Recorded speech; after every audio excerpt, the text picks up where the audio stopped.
Damien's POV. The knock on the door woke me up this early morning. I thought it was just another guard interruption as usual, but desperately knocking made me realize it must be serious. I cover myself up, but then I hear his voice. Marcus. My eyes narrowed before I even opened the door. Something was wrong. I could feel it like fire under my skin. I swung the door open. He fell on his knees as soon as he got into the room, ragged, shaking, his clothes torn and dirty. His face was pale, and tears streaked down like rivers on stone. Master, his voice cracked, please forgive me. The words were weak, but the weight behind them crushed me. My chest tightened. My heart thumped painfully. What happened? I asked, keeping my voice calm, but inside my blood was boiling. I knew it wasn't small. I had felt it the moment he knocked. Marcus's hands trembled as he pressed them to his face. He cried, begging for forgiveness again. The words spilled out of him like a flood. I could see him struggle with himself, torn between fear and loyalty. Finally, he lifted his head. His eyes were wet, red-rimmed, desperate. We finally found Michael, he said. His voice was low, heavy, almost broken. But he didn't want to return. He begged me not to take him back. He was scared. My heart skipped a beat. Scared. Why? Ava did nothing but love and care for him. Something felt wrong. What do you mean? I said, my voice sharper than I intended. I wanted the truth. I needed truth. Marcus fumbled with his phone, his fingers shaking. He held it out. CCTV footage. Michael is entering his car. It looked like he was looking to escape somewhere, his small body squeezed into the boot of Damien's Mercedes. Was he trying to run? Trying to escape? I was confused. Why did he follow me? Does this mean he stopped at Andrew's mansion? Does Andrew have anything to do with his disappearance? Where did you find him? I demanded. My voice had gone from calm to dangerous. I felt a low, cold fire crawl up my spine. Marcus shook his head. I caught him sleeping under a bridge not so far from the Blood Moon Pack. He must have followed you all the way to meet Alpha Andrew. We surrounded him. He tried to run. He wouldn't let us get to him, and then he threatened us. His voice faltered. He looked down, ashamed. Threatened with what? I snapped. My patience had worn thin. I needed to know. Michael seemed like he couldn't have done this. The story wasn't aligning. He took this, Marcus whispered. His lips barely moved. Then he pulled a small bottle from his pocket and shoved it toward me. My fingers closed around it instinctively. The glass was cold. The liquid inside glimmered faintly in the dawn light. My heart skipped. I knew that bottle. Marcus spoke faster now, desperate to get it all out. It seemed like he knew what it was. He threatened to drink it. He said if he drank it, he would forget Ava. He would forget everything. She would be unhappy forever. He said we couldn't chase him. He would drink it. I felt my blood run cold. My hands shook. My jaw tightened. What are you saying? I demanded. My voice was low, harsh. I felt every muscle in my body tense. My fists wanted to strike something. The bottle was in my hand, but it felt like it was burning my skin. Marcus's head dropped. He looked like a child. He shivered. We thought he wasn't serious after all. He was still a child. We didn't bother about the empty threat and tried to get him. I could feel my heart hammering in my chest. I felt cold chills run through my skin. Something told me this was going to get very bad. And what happened? I asked, my voice barely above a whisper. Marcus's eyes met mine. A single tear ran down his cheek. We were wrong about something, he said quietly. It seems it doesn't erase memories. I froze. My hands tightened around the bottle. My breath caught. What? My voice cracked. What do you mean by that? The water. It doesn't take away memories, Marcus said. His voice broke. He looked like he wanted to disappear. It takes life. My stomach dropped. My knees threatened to buckle. My vision blurred. The words hung in the air, heavy. Life. Taken. Michael gone. No. My voice was a whisper at first, then a roar. I shook my head violently. No, don't say it. Marcus dropped his head and let the tears fall freely. He's dead, he whispered. Michael is gone. The world around me stopped. My heart ached for Ava. I didn't know him that well, but I knew Ava loved him, and I thought he loved her too. The story seemed to align, but something still felt wrong. I wanted to punish Marcus. How could he have been so careless? What do I tell Ava? How do I face her now? Please. Marcus whispered, looking up with eyes full of fear and guilt. Punish me, Alpha. Punish me. I have failed you. But Ava, she must never know. If she finds out, She'll ask questions and eventually learn about the regnant stone, and the truth, it will break her. I stared at him, cold and unblinking. My mind screamed and my heart ached. I felt the edges of my sanity teetering. I promised her, I said quietly. My voice was almost lost in the room. I promised her she would see Michael again. My hands shook, my fingers flexed involuntarily. I swallowed hard. I felt a rage like fire build inside me, mixing with grief, twisting every thought. Ava was supposed to take that. I threw the bottle angrily on the floor as it shattered into pieces. I grabbed Marcus by the neck. My eyes darkened with anger. You tell me now that this is poison and this same poison killed Michael. Marcus quickly fell back on his knees. Punish me, Master. I will take it all. But I feel someone is playing games with us. The content in the bottle might have been changed. I took in a deep breath, trying to control my anger. Ava is pregnant. If she finds out Michael is gone, I'm afraid she would do something drastic that might harm the baby. I couldn't be careless with this. I have to be very sure before I make any decisions. I turned to Marcus sharply. I want to see his body, I said. My voice was flat, distant, but firm. I turned and walked out of the room. The floorboards creaked under my steps. Each step was a drumbeat of grief. My chest felt tight. My throat burned. My eyes stung. I tried to hold it together, but the emptiness gnawed at me. And then, a voice. Small, cold, painful. What body? I froze. My pulse slammed in my ears. My mind stopped. My blood ran icy. I turned slowly. She was there. Ava, standing in the doorway, silent, still, watching me. Her eyes were wide, shock, fear, something I could not name. Did she find out everything? What does she know? She just stood there quietly, waiting for our response, but we just stood there speechless. Ava's POV. I stood there, watching them. They both looked suspicious. They were frozen as though I just caught them on a secret mission. What body? I repeated. Something felt wrong. The room was too tense and heavy. I just knew they were up to no good. Damien and Marcus shared this strange look with each other. It felt like some kind of signal. They were hiding something. I could just feel it in my bones. I walked up to them slowly and then said quietly, "Where are you both off to?" Damien turned to me. He looked calm and composed, but he couldn't convince me otherwise. I definitely knew something was up. He took a deep breath before saying, "Who let you out of your room?" I crossed my arms. "You can't keep me locked in there forever," I said. "Unless you want to come back to my dead body." I was getting too depressed. I begged a maid to let me out. If you hurt her, I'll hurt myself, and instead of a wedding, you'll be preparing for my funeral. His eyes darkened, his jaw tightened. He started walking toward me slowly, each step filled with something I couldn't name. "Every minute of the day, you threaten me with your death," he said, his voice low and rough. "Are you that excited to die?" He stopped at my front, leaving little distance between us. I hated the way my heart thundered. He was staring at me like he couldn't wait to kiss me. I shivered, but I couldn't let him notice. I hated the way my body always reacts whenever he's this close to me. The warmth from him, the scent of his skin, it was like fire. I tried not to stay, but I couldn't look elsewhere. My gaze stayed fixed on him. They fell on his lips.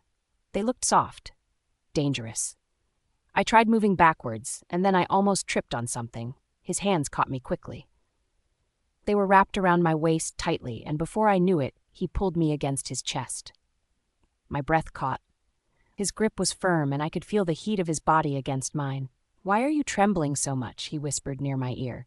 He leaned in even closer, causing my heart to skip a beat. He knew what he was doing to me, and he was enjoying it. I closed my eyes as his voice whispered softly into my ears. "Ava Nightwind," he said slowly. "Or should I say, Ava Draven?" A shiver ran through me. My face grew hot, and I hated myself for it. I hated how the sound of his last name made my chest flutter. It felt wrong to like it, but I couldn't help it. I quickly pushed him away and frowned. "Yuck," I said, pretending to sound disgusted. "You wish. I have no intention of marrying you, much less taking your name." He smirked slightly, but his eyes stayed dark. "Really?" he said, his voice low and teasing. Before I could move again, he grabbed me once more and pulled me close. "Then why are your eyes telling me something different?" I froze. My heart jumped. His words made me weak.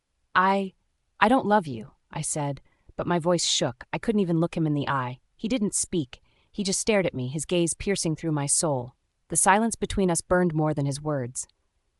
"Andrew is the only man I will ever love," I finally said, forcing the words out. Damien's face changed instantly, his jaw clenched, and his eyes darkened even more. I could see the pain in them even though he tried to hide it. "If that's true," he said in a deep, calm voice, "then look me in the eye and say you feel nothing for me." I swallowed hard. My throat went dry. I wanted to turn away, but I couldn't. He looked at me like he could see everything, all my thoughts, all my secrets. I lifted up my head, looking at him straight. My heart hurt. "I don't love you, Alpha Damien," I said quietly, but only then did I felt the weight of my words. My chest dropped heavy like I had just killed someone with my words. He didn't say anything. He just looked at me for a long time. The look in his eyes is something I couldn't get over for a while. He looked like I was breaking him. His eyes softened in pain. He dropped his head as he took a few steps back. He looked like I had just shattered the little hope he was holding on to. His hands slowly let go of me. His fingers slipped from my waist. Watching him made me feel sad. I didn't know why, but I felt like I was breaking. I don't like it when he looked at me that way. It made me feel like I was breaking his heart even though I knew he didn't love me. I still felt guilty, even though I had no reason to be. He turned away. "Let's go," he said to Marcus in a low tone. Marcus nodded and walked toward the door. I panicked. "I'm going with you," I said quickly. Damien stopped. He didn't look back. Then he spoke quietly. "Marcus, wait for me outside." Marcus nodded and left. The door closed. The silence that followed made my heart pound faster. Suddenly, it was just the both of us standing in the extremely silent hallway. Damien stood with his back turned on me. I didn't know what to say. I don't even know how I should be feeling right now. He was close, too close. He turned and grabbed my hands immediately, pulling them above my head. My heart pounded. His chest brushed mine. His face was inches from mine. I could see every detail in his eyes, his anger, his pain, his love, his desire. His breath was warm against my skin. "Ava," he said in a low voice, "I'm fighting every bone in my body not to kiss you right now." His voice trembled slightly as he spoke. "So do me a favor," he continued, "and stay out of sight." I couldn't move. I couldn't speak. My body was burning. Every part of me wanted him to kiss me, but my mind screamed no. Still, my lips parted slightly, waiting, hoping. "If you utter another word," he said, his voice husky and deep, "or if you stay in sight for another minute." He leaned closer, his lips almost brushing mine. "I will kiss you like my life depends on it." I froze completely. I wasn't expecting this. His words sent chills down my spine. I couldn't take my eyes off his. I just stood there, lost in his gaze like a fool. I hated myself for this. I felt like my heart would explode at any moment. I wanted to speak, pull back, but my legs wouldn't move. I just stood there, staring, lost, and then he let go. Just like that, his hands left mine. The sudden space between us felt cold. He stepped back slowly, his breathing uneven. His eyes stayed locked on me for one last second. Then he turned and walked away. The door closed behind him. The silence that followed was louder than any scream. I didn't move. My body was frozen. My knees felt weak. I slid down slowly until I sat on the floor. I collapsed against the wall. My knees weakened. My heart pounded. I placed my hand on my chest, hoping to control my heartbeat. His touches still lingers on my skin, and his words still replaying in my head. "I will kiss you like my life depends on it." I closed my eyes deeply, taking in a deep breath. "I wish I didn't love Alpha Damien Draven," I whispered to myself. My voice cracked. My chest ached. Tears gathered in my eyes. My heart grew heavy. I hated myself for loving him so much. It's torture for me. I wished I could forget my love for him. Maybe I could bear all this. But it was too late. I had already loved him more than I can bear. I leaned my head on wall, wiping my tears off. Now, matter how much I lied to myself, I knew I can never hate him. I loved him, and it scared me more than anything else in the world, because loving Damien Draven felt like walking into fire. And I didn't want to walk away. Damien's POV. I drove in silence. My hands were tight on the wheel, my chest felt heavy. I prayed in my head, I begged for a mistake. I did not want this to be true. The compound was small, a low wall, a thin gate, a single dusty path. The cottage looked old, the roof sagged a little. My feet felt heavy as I stepped out of the car. Marcus followed me. He walked slow, his face was pale. We moved to the door together. My heart beat fast. I did not want to see what waited inside. The door opened. The room smelled of damp and old cloth. A thin shaft of light fell across the bed. And there he was, Michael, lying very still. I stopped, my legs froze, the world went quiet, my head swam. He looked so small there, so fragile, so gone. Marcus stood behind me. He did not speak. He seemed to shrink into himself. His eyes were empty. I walked closer. My steps were slow. I touched the sheet at his shoulder. It was cold. I sat on the edge of the bed. My hands trembled. I stared at his face. His eyes were open a little. They looked blank. I tried to breathe steady. I could not. After a long pause, I spoke. My voice felt thin. "I don't believe your story," I said. My voice sounded calm. Inside, my chest felt like it was breaking. "He loved Ava," I said. "He would not leave her unless he had no choice. If he chose death, he must have had a reason." Marcus watched me. He looked like a child who had been caught. He fell to his knees. He put his head down on the floor. "Give me the order, master," he said. His voice shook. "I will investigate this to the end." "Investigate," I repeated. The word felt cold in my mouth. Marcus's face turned hard. Anger flashed in his eyes. "You gave me a substance," he said quietly. "I would have given it to Ava if I did. She would be the one here now." His words hit me like a punch. My hands tightened into fists. "I told you to find Michael before the wedding," I said. "You were to bring him back alive. You failed. Mistakes like this don't go without a punishment." Marcus bowed his head low. He begged. He asked for a chance to make things right. "You will be punished," I said. "If you want to redeem yourself, take the 10 repentances." The 10 repentance punishment is an old rule of our pack. It's a punishment that makes one wish they were dead. I haven't used that on anyone in ages. But I was using it on him today because his carelessness had caused a life, the life of someone I care about. Marcus trembled, but he accepted. He left the room with his fists tight. I watched him go. I felt nothing but cold and a hollow ache. I was alone with Michael's body. A memory came like a slap. Ava running after Michael, laughing. She always felt so happy when they were together. He kept her company. I forced the images away and leaned closer to Michael. His skin was pale. His chest did not rise. I moved his shirt. Just then my eyes caught something. I saw a red bruise on his neck. My stomach turned. I pulled the shirt open more. The skin beneath had dark lines and angry bruises. I saw sections where skin was broken. Old cuts, fresh marks, the map of a fight. He had been hit, he had been beaten. I looked into his mouth. His lips were partly split. There were the faint colors of poison on his tongue and gums. My throat tightened. I felt sick. His hands were marked too. The skin was torn in places. The nails were broken. The fingers had bruises like they had been grabbed hard, like someone squeezed until blood rose. "He was tortured," I said out loud to the empty room. My voice was thin and ragged. "When did they do this? Where?"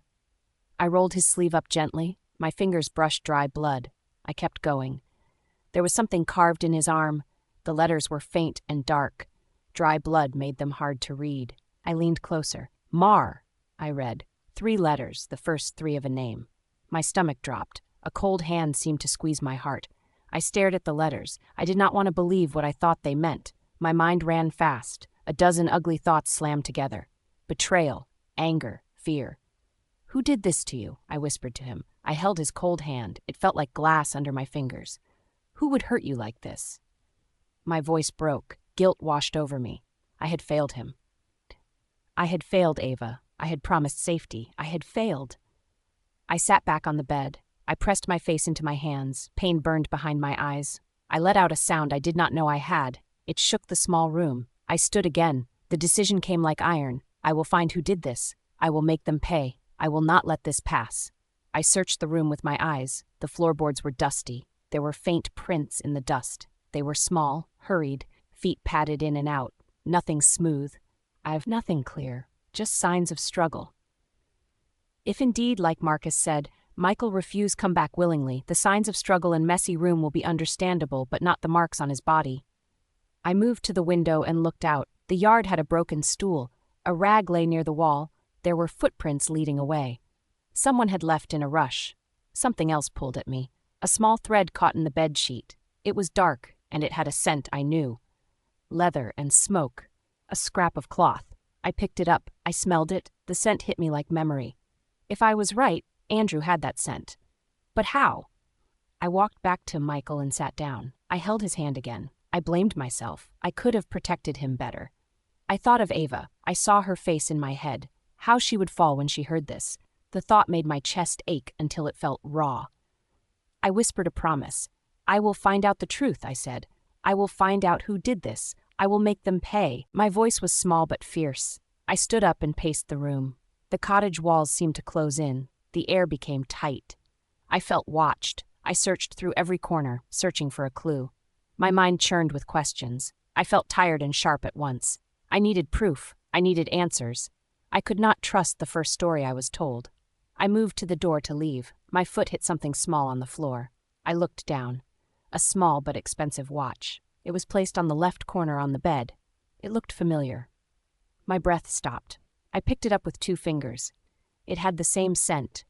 My hands trembled as I held it up to the light. Then I remembered Andrew had won the same watch when I forcefully got Ava back. Someone had tried to hide it or perhaps had left it where it could be found later. A cold thought crept in. What if Michael had been forced to his death, and not accidentally? What if he had been held and beaten until he took his last breath? I looked to the doorway. I thought I heard a sound behind me, a soft shift, a footstep. Everything stilled. The world narrowed to a point. I turned slowly.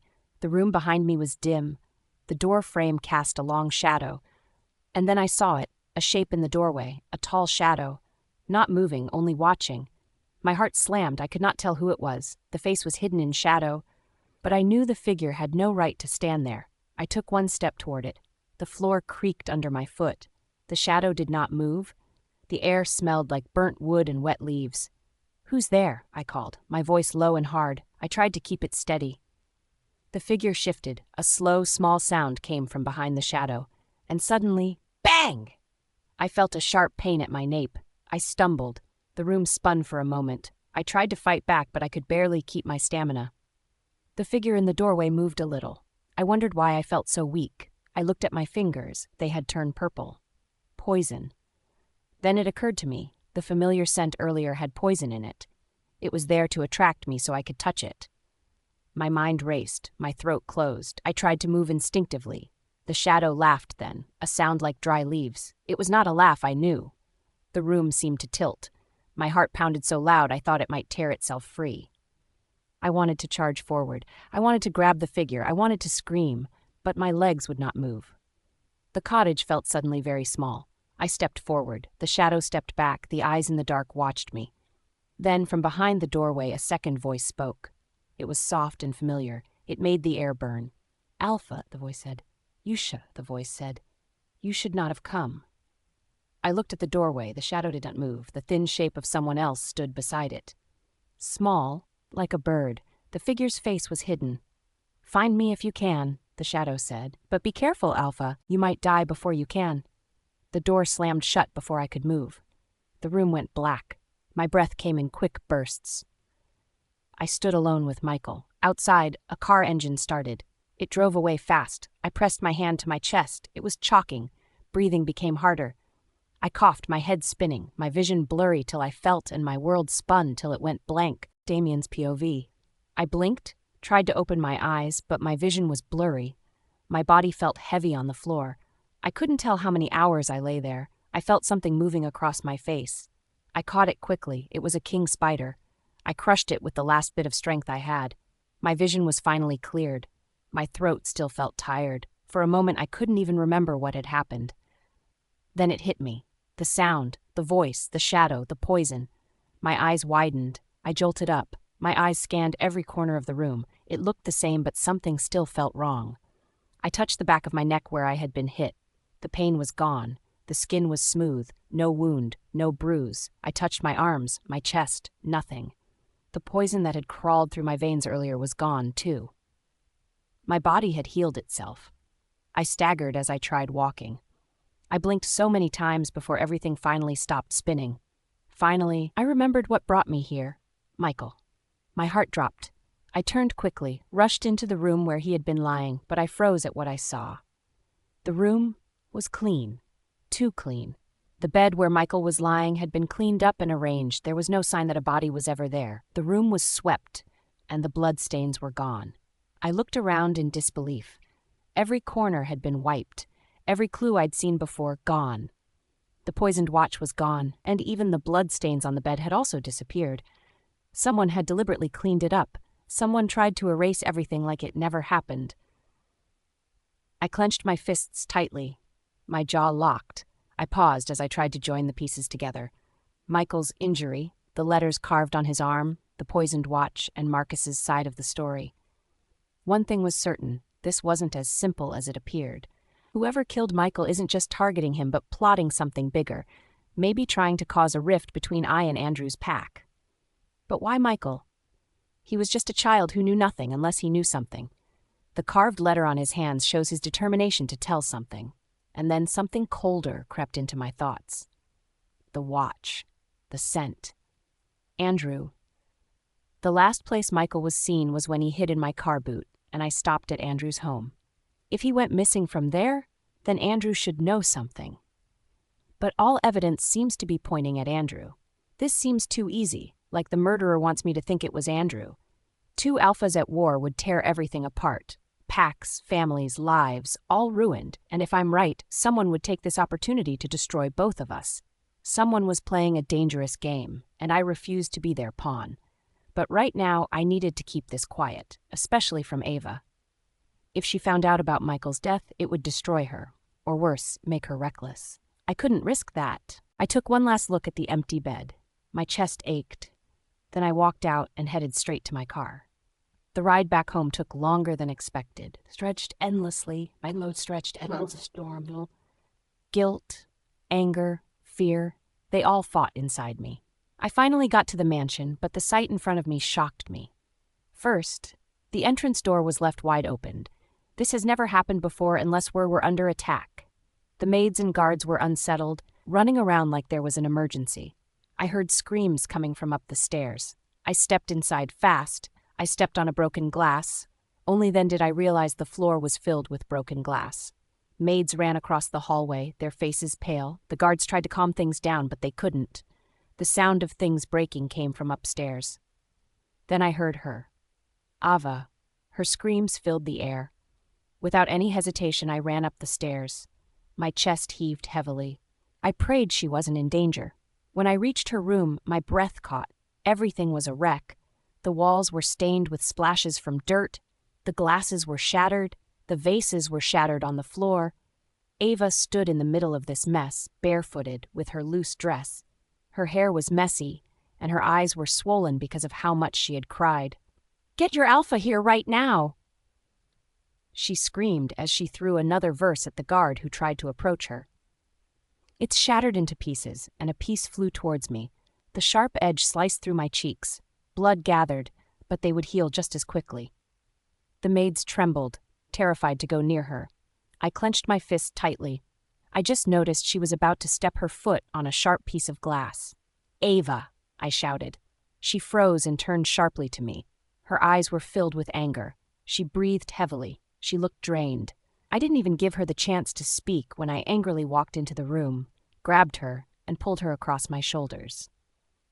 She screamed, kicked, and jacked her legs in the air, but I didn't let her go. Hitting my back several times, demanding I let her go, but that only increased my determination to hold on to her. I carried her downstairs, completely ignoring the maids who watched and gossiped from behind. The field was quiet, peaceful, a place where she could scream all she wanted. When I finally set her down, she pushed me hard. Her chest rose and fell fast. Tears streamed down her cheeks as she glared at me. "How could you do this to me?" she cried and hit my chest with both hands. How her voice broke. She hit me again, harder this time. Her hands slapped across my face, sharp and angry. I didn't move. I just stood there and let her hit me. Her sobs grew weaker. Her voice turned into broken cries. "You know how much Michael means to me," she said, her voice shaking. "So how could you do this?"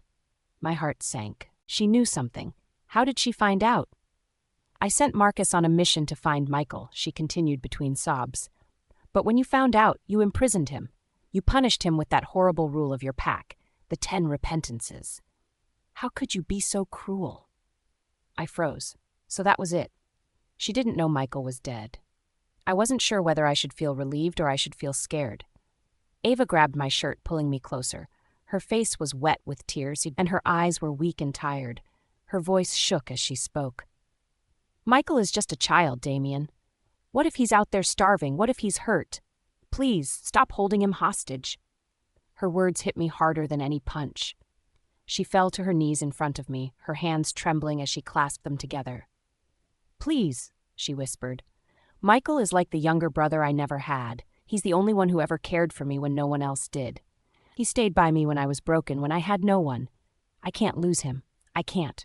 Her tears hit the ground like drops of pain. My heart twisted. I knelt too, my knees sinking into the grass.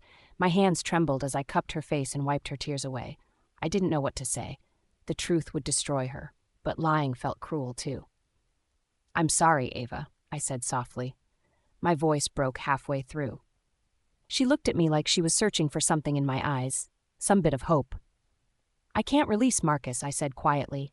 Not yet. He needs to pay for his mistakes. Her face changed instantly. The light in her eyes dimmed. She shifted from me slowly, wiping off her tears. She was calm, too calm that it scared me. When she looked at me again, all I saw was emptiness in her eyes.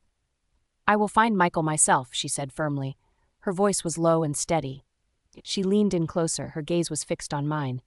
If anything happens to him, she paused, her eyes narrowed in a frightening manner, I will become your worst nightmare. Her words hit hard, like knife stabs on my chest. I couldn't even defend myself or tell her the truth. I just watched her without saying a word. She turned to leave, but then she gasped. Her hands flew to her stomach, her face twisted in pain. Ava! I rushed forward as she fell to her knees.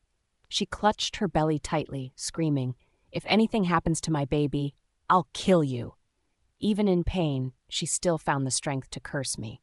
But I didn't care about the words. I only cared about her. I scooped her up into my arms and ran.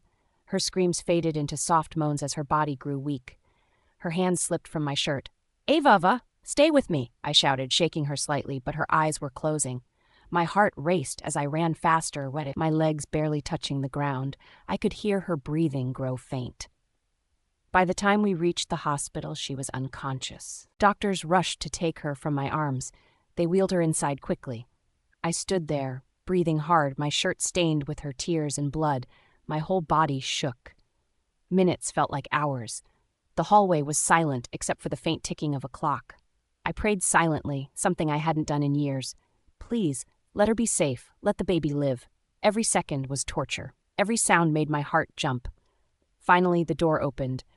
The doctor stepped out, his head low. His face was pale. I rushed forward. Doctor, how are they? I asked in a shaky voice. He didn't answer right away. He looked at me, then down at the floor. My stomach turned. I could barely breathe.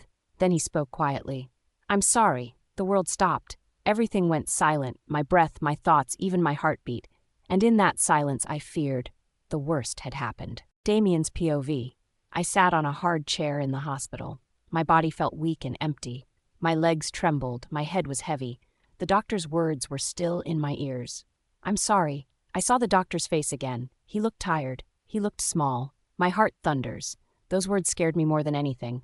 What do you mean by you are sorry? How's my wife and my child? I asked again. At this point, I didn't care if the baby was Andrew's. All I know is that it's Ava's, and so therefore it's mine too. What exactly is your wife going through? She's undergoing so much stress, and it's affecting the baby negatively. The baby is weak and might not survive another blow. Though it has passed the trimester stage, which is the scariest, but the possibility that the child might come out deformed is high. Please take care of your wife more. He said those words and then left. I stayed where I was and stared at the white wall. After a long time, I stood and walked to the door. My steps were slow. I felt like my feet were made of stone, and guilt washed over me like rain. I did not know what to do with my hands. My fingers curled and opened on nothing. I went into Ava's room. She lay on the bed. Her hair was messy. Her face was pale. The beeping machine sounded like a sad drum. Her chest rose and fell in tiny waves. She looked tiny inside the large bed. I sat by her and reached for her hand. Her skin was warm but weak. I pressed my forehead to her knuckles. I tried to hold steady. Tears filled my eyes, but I did not let them fall. I wanted to be strong for her. I wanted to be something good for her now. If anything had happened to her or the child today, I would never have been able to forgive myself. She opened her eyes slowly. They were soft and tired. For a moment, she looked like the girl I first met. Then her lips moved. "My baby?" she whispered. Her voice was small. "He's fine," I said. I forced my voice to sound calm. I gave a small smile. She sighed like she had been freed from a weight.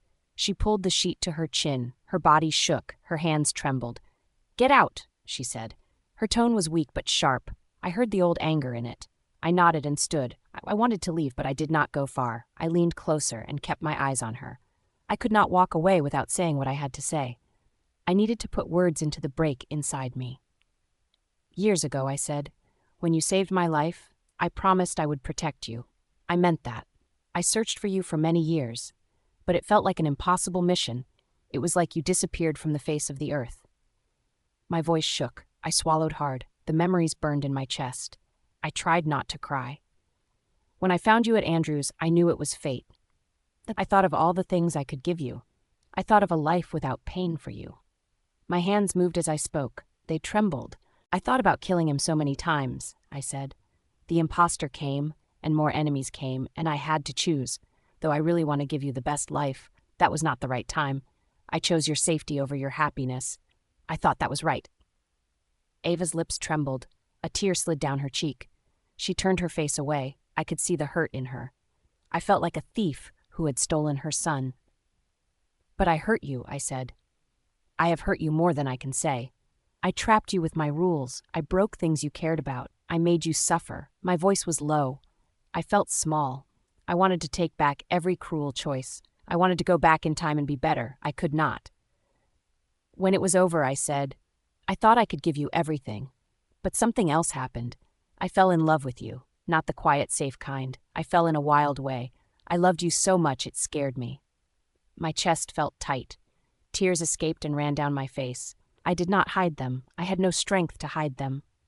"But then I realized my love brings you nothing but pain and sadness," I whispered. "My love brings danger. My world brings danger. You almost lost your child today because of me." Ava turned slowly to face me. Her eyes were wet. She looked at me like she was trying to read my soul. "What are you saying?" she asked. Her voice was a mix of fear and pain. "I am letting you go," I said. The words hurt me like knives. I leaned closer to her, locking my eyes on hers. "But I will not stop watching over you. I will protect you from the shadows. I will protect you even from myself." She looked stunned. Her mouth opened and closed. I could see the tears on her cheeks. She grabbed my shirt and held on. Her fingers were small and tight. "This is it?" she asked. Her voice broke. "You come into my life, you turn it upside down, you make me love you, and now you walk away?" She was angry. She was hurt. She was afraid. Her words cut me deeper than any blade. "What would you have me do?" I said, almost angry now. My words were raw. "I love you. I want to be with you. I want to kiss you. I want to hold you without fear." I leaned forward. I took her shoulders gently. I wanted her to see me. I wanted her to understand my truth. "But you love Andrew," I said in a low voice. "You do not love me the way I love you. You want Andrew. If I keep holding on, we will hurt each other. I will not let you suffer because of me." Silence fell. She did not answer. The machine kept beeping. Her eyes looked far away. I wished she would tell me she loved me, even a little, but she did not. "So I'm letting you go," I said softly. My voice broke. "You deserve to be happy, Ava, even if it is not with me." I stood up slowly. My legs felt like lead. I began to step away. I wanted to leave before I broke down. She stopped me. Her voice was small but fierce. "I am not leaving without Michael." Her words shocked me. I stopped in the doorway. My mouth went dry. My heart hit my ribs like a hammer. "If you love me like you say," she said, "then bring Michael back. I can't leave without him. He is like a brother to me. He is the only one who stayed when I had nothing." Her eyes searched mine. They shone with hope and fear. I felt like a traitor. I sat back down on the stool beside her bed. My hands went to my face. I could not tell her the truth. I could not tell her Michael was dead. The truth would kill her. It could break her body and the baby too. I could not do that. My voice came out small. "I am sorry," I said. "I sounded like a child. Forgive me." She looked at me with confusion, her brow knit, fear clouded her face. I was angry you did not love me, I said. My words spilled out. I took the one thing you loved the most. I took Michael, but I did not hurt him. She stared at me, hope rising like a fragile bird. What do you mean? She asked. Her voice trembled. I sent him away, I said. I sent him abroad. He will get a better life there. He will study. He will grow up safe. I promise you this. He will be fine. Ava's face changed. At first she looked furious. Then she looked like the sun after rain. The hope in her eyes made my chest ache with guilt. Why would you send him away? Did he ask to go? She asked. Her words were sharp now. I took her hand and held it tight. He wanted a chance, I said. A chance to be free. I told him he could call you every day. He can video call. If he wants to come home, he will. Just 5 months. After 5 months, he can come back. 5 months? She asked. Her hand trembled on her stomach. I will have the baby by then. He promised to be here. I looked into her eyes. I tried to make my lie feel true. Let me be there with you, I said. I will keep every promise Michael made. I will protect you. I will make sure you do not get hurt. She breathed in slowly. The tight line around her mouth eased. She let out a long, shaky breath. A small smile came to her face. It was the first real smile I had seen from her in a long time. Thank you, she whispered. Thank you for not hurting him. She reached and hugged me gently. I held her close. For a moment, the world stopped. I wished time would freeze forever. Just 5 months, I told myself inside. I promised to keep the lie safe. I promised to guard the secret with my life. She fell asleep on my chest. Her chest rose and fell slowly. The machines hummed the same sad tune. I sat back and watched her. I watched the woman I loved sleep. I watched the future I could not have. My heart was heavy. My mind was a storm. I knew the truth in the dark corners of my soul. I knew what had happened in the cottage. I knew the bruises, the poison, the carved letters, the watch. I knew the body that had been taken and hidden. I knew Michael was already dead. I did not move. I let the lie sit between us like a cold stone. I let the lie press down on my lungs until I could not breathe. I would protect her from the truth. I would keep my hands bloody and my soul silent. I would do anything to keep her whole. Ava's POV. It was early that morning. The air outside the hospital smelled different. Free. But my heart still felt heavy. I had just been discharged from the hospital. I still felt weak and tired, but I couldn't wait to be back. The mansion that once felt like a prison now felt like my only safe space. If anything, I couldn't wait to talk to Michael again. The world outside the car window looked calm. I watched people go about their normal lives. It looked so peaceful from the outside, but I knew each one had their own problems just like me. But deep down, I believed Damien wouldn't hurt Michael, so when he said he took him abroad, I believed him without a doubt. Also, I know how much Michael yearned to be free. Over there, he could live life the way he wants to. I just hope he's happy wherever he is. I missed him way more than I thought I would. Damien drove in silence. He wasn't one to talk much, but not this silent either. I knew he had a problem, but I just didn't feel like I was in a position to ask him about it, so I ignored it. When we finally arrived, he parked and quickly stepped out. Before I could even reach for the door handle, he had already pulled the door open for me. That was new. I noticed Damien had changed ever since I woke up. He was different, loving, caring, attentive. It's almost like every action was his way of apologizing. I felt happy but scared at the same time. I don't want to let him in again, only to be disappointed again. But I managed to look at him with a soft smile. The sun shone brightly on his face as he stood before me. I found myself lost in his gaze. He looked so handsome in that moment. I had barely registered that when he suddenly lifted me in his arms. I gasped and let out a weak laugh. I was speechless, shocked. I didn't expect that. Just as he adjusted me in his arms, my arms flew around his neck. Our faces drew closer. I could feel the touch of his breath on my skin. My heart thundered. All I could notice was the movement of his lips. They moved like he wanted to kiss me. My stomach burned. My eyes blinked. My body trembled nervously. I can walk. My voice broke as I spoke. I know, he said, smiling faintly. But he didn't drop me. I was scared he would hear my heartbeat.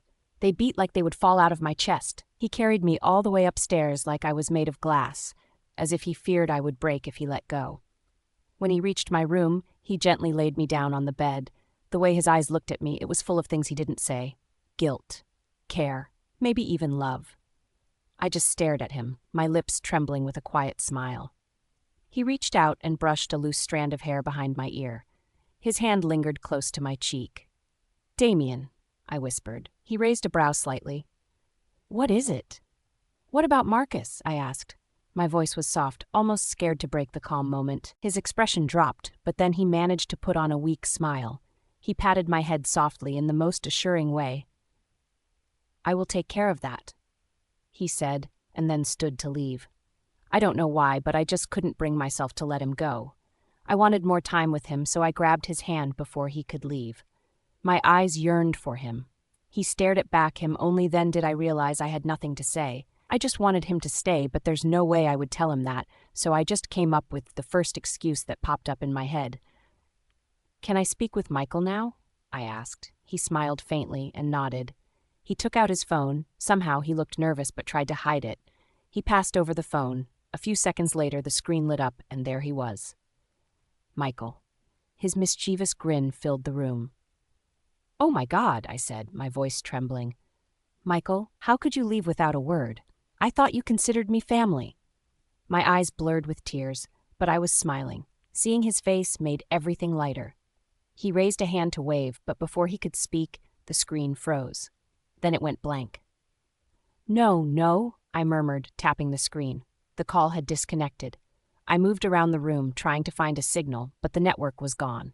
I turned to Damien helplessly. My eyes pleaded for him to fix it. He placed a gentle hand on my head. "Relax," he said quietly. "It's just a network. How about you rest for a while? At least now you know he's fine." I nodded with a weak smile, though I felt disappointed, but I know we could always talk later. Right? I turned to Damien with a soft look. I felt apologetic. All this while, I had treated him badly when he did nothing wrong. I went closer to him, adjusting his shirt, playing with his buttons. "Why didn't you tell me about what you did?" I said softly. He chuckled, his voice deep. "Revenge, I guess." But then his laugh faded. His eyes softened again. "I'm truly sorry, Ava." The way he said those words, it felt heavy, sincere, and sad. I felt my chest tighten. "It's settled already," I said, trying to sound light. "At least now that I know Michael is happy wherever he is, I can feel more at ease." I smiled up at him, my eyes filled with warmth. "Can you promise never to lie or deceive me again? I'll also promise the same. Let's start over." For the first time in a long time, I felt hope. I felt like maybe, just maybe, we could heal, that maybe our story didn't have to end with pain. But then, I should have noticed. The look in Damien's eyes changed for a second. There was sadness there, fear, something dark he was hiding. But I ignored it. I couldn't allow myself to get hurt once more. He pulled me into his arms instead. He didn't say anything. Instead, he gave me a warm hug. There was just something wrong, but I couldn't guess what it is. But I felt he needed me, so I wrapped my arms around him, patting his back in the softest way I could. He pulled out, kissed me softly on his head. He let out a soft smile before he stood to leave. I watched him walk out quietly. Even his back looked sad. A quiet voice inside me whispered that I should ask him, but then another part of me just wanted to wait until he feels free enough to tell me. But I hated seeing him so sad, drained, and unhappy. I wanted to give him all the love I had in me. At that moment, I made vow to myself I would always stand by him. Damien's POV. I stepped outside the room and closed the door behind me. The silence of the hallway hit me like a weight. I looked down at my phone again. The screen still showed the last image of Michael before the connection had cut off. But I knew better. It wasn't the network. It was me. The fake video. The deep fake technology. The lie I told just to keep Ava from breaking again. I closed my eyes, guilt pressing deep into my chest. "I'm sorry, Ava," I whispered under my breath. "But for now I have to deceive you. When the time is right, I'll pay for every mistake." I slipped the phone into my pocket and started walking toward the training hall. Marcus had been there for days. He had endured the punishment of 10 repentance, the worst kind. 10 days of pain. 10 days of regret. 10 days where a man is beaten and locked in a silver nail cage so tight that even breathing becomes agony. The cage was meant to make one still. But stillness in that pain was impossible. Every slight movement tore flesh, scream echoed. Marcus had endured it for only 3 days when I arrived. He looked really terrible even from a distance. Blood all over his body. His skin was bruised and swollen. "Release him," I ordered. The guards were hesitating for a while, but I didn't need to repeat myself. My stare was alone to frighten them. They opened the cage quickly. Marcus was too weak to stand on his own. He collapsed instantly. I caught him quickly. His breathing was weak. My heart bled for him. But I needed to do this for him, so he would have to realize his mistake. "Take him to his room," I said. My voice came out quiet but firm. They began to carry him, but halfway down the corridor, I stopped them. "Wait." I walked towards Marcus. His eyes were half opened. His body shivered. I walked closer until I was right in front of him. "A mistake like yours isn't something that can be forgiven easily," I said slowly. He blinked weakly, his lips parting as if to speak, but no sound came out. "But I'm letting you go," I continued, "because of the years we've shared, the loyalty you once had." I took a breath. My tone hardened. "But from this day forward, you're no longer my right-hand man." He didn't respond. His body slumped again. I signaled for the men to take him away. As they carried him off, I stood there in silence, my hands clenched at my sides. The image of the letters carved into Michael's skin flashed through my mind, the letters that spelled Mar. I took in a deep breath. My chest ached. "I hope you have nothing to do with this, Marcus," I muttered quietly. My voice cracked slightly. "Because if you do, I'm not sure how to forgive you." Ava's POV. The morning felt quiet, too quiet. A soft knock came at my door. I didn't move at first. I just lay there, staring at the ceiling. My body felt heavy. But sometimes I dreamed about the day I'd finally tell him. I pictured the way his face would light up, the way he'd hold me. It made my heart flutter. "Well," I said, touching my belly, "if it's a boy, I'll name him Damien." He looked up at me, shocked. Then he smiled. His eyes shone like stars. "If you do that," he said, "I'll never stop smiling." I laughed quietly. I touched his cheek softly. "Do you really want this child? Even if he's not yours?"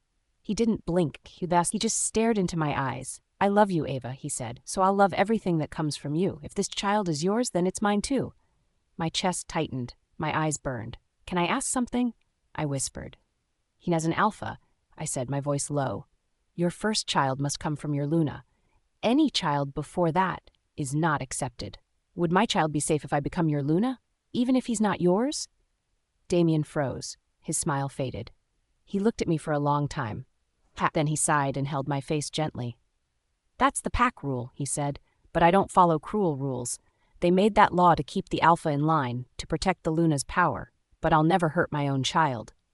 I looked at him, my heart pounding. "If I have to choose between the pack and my family," he said, his eyes dark and strong, "then I'll fight the world for my family, for you, for this child." A tear rolled down my cheek. He frowned a little. "I'm disappointed you thought I could kill a child," he said softly. "You know me better than that, Ava." I felt broken. I felt ashamed. How could I have doubted him? If I had trusted him sooner, maybe things would have been easier. That moment I knew. I had to tell him. I had to let him know the truth. I smiled through my tears and touched his cheek again. "I have something to tell you," I whispered. He leaned closer. "What is it?" "Tomorrow," I said softly. "Meet me in the garden tomorrow. I'll tell you everything then." He looked curious. "Why not now?" "Because it has to be a special moment," I said with a smile. He sighed and smiled back. "Okay." I slowly wrapped my arms around him, giving him the warmest hug. His fragrance seduced me. The warm, woody scent was so comforting. I guess my baby loves it too. I always felt relaxed whenever I smell it on him. For the first time, I wasn't scared. Tomorrow, I'd tell him he was the father. Tomorrow, I'd tell him I wanted to be his Luna. Tomorrow would mark the beginning for us. He pulled me back a bit. He looked at me with concern. "Why are you crying?" he asked as he wiped off my tears gently. I shook my head, smiling. "I don't know," I whispered. "Maybe I'm just happy." He brushed my tears away with his thumb. His eyes were soft. I looked at his lips. They were close, too close. Before I could stop myself, I leaned in. Our lips met. At first, he kissed me slowly. It was gently and careful, but soon it deepened. He kissed me like his life depended on it. His hunger for me grew with every passing second. My stomach burned with every of his touches. Only Damien could make me feel this way. His hands moved slowly in between my skirt. I let out a tiny moan. It felt like fire burned through my body, settling in my belly. I felt every movement of his fingers on me. My skin burned, but in a sweet way. Then, all of a sudden, a sharp heat touched my shoulder. I gasped softly but didn't stop. Something golden flashed against Damien's chest. A faint light, quick and bright. It faded almost as fast as it appeared. I thought maybe I imagined it. But Damien's eyes went wide, his lips froze, he pulled away fast, breathing hard. "Damien?" I whispered, confused. He looked at me, his eyes full of shock. Fear, even.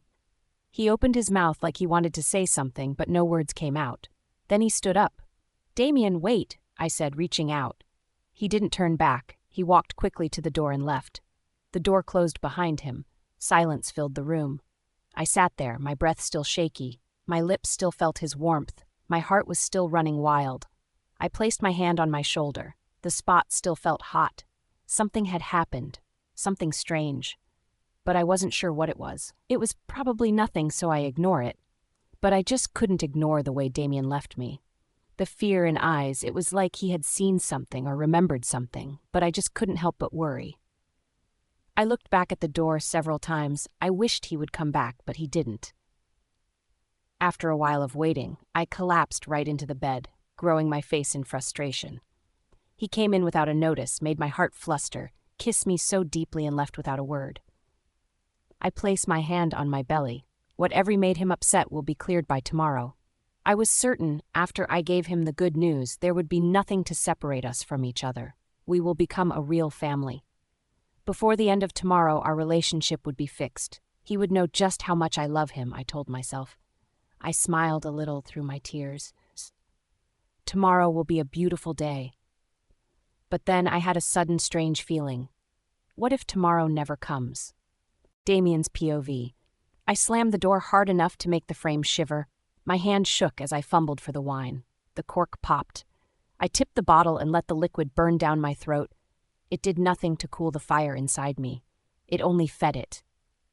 How could I have done this? I shouted to the empty room. The sound echoed back, small and useless. The memory of the glow on her shoulder would not leave me. The regnant stone, it had flared once, a quick flash of gold on Ava's skin. It was a reminder that one of us could die if we choose to love. I hit my chest. My fist landed hard, then harder. Pain bloomed under my ribs. I kept hitting until my knuckles hurt. The pain was real. It grounded me. It did not fix anything. I tried for months to push her away. I tried to make her hate me. I told myself it was for her own good. I told myself to be cruel so she would be safe. All those lies were meant to keep her away from the danger that comes with what I am. But every time I pushed, I fell harder. I did not win. I lost more of myself. What if I am the reason she dies? The thought sits like ice in my belly. It crawls under my skin. I cannot breathe around it. I imagine hands clawing, tearing, taking everything from me. I imagine a silence that cannot be filled. I imagine her gone. I threw the glass bottle at the wall. It smashed into a dozen bright pieces. The shards scattered like small stars on the floor. I watched them fall and felt nothing for a moment. Then the tears came. They were heavy and hot. I dropped to my knees among the broken glass and let my body shake with sobs. Why did the regnant stone choose me? I asked the ceiling. My voice was raw. What's the point of being powerful if I can't protect the woman I love? Why do we have to suffer so much for a stupid curse? I pressed my forehead to the cold floor. The room smelled of wine, sweat, and the faint wood of old furniture. My breath fogged the air. My chest felt empty and very full at the same time, full of guilt, full of fear, full of a love that had no language big enough to hold it. I think of her laugh. I think of the way she presses her palm to her belly when she is nervous. I imagine her asleep and the small rise and fall of her breath. I imagine the child's small hand curled on her chest, and I feel a stab so deep I pull back like I have been burned.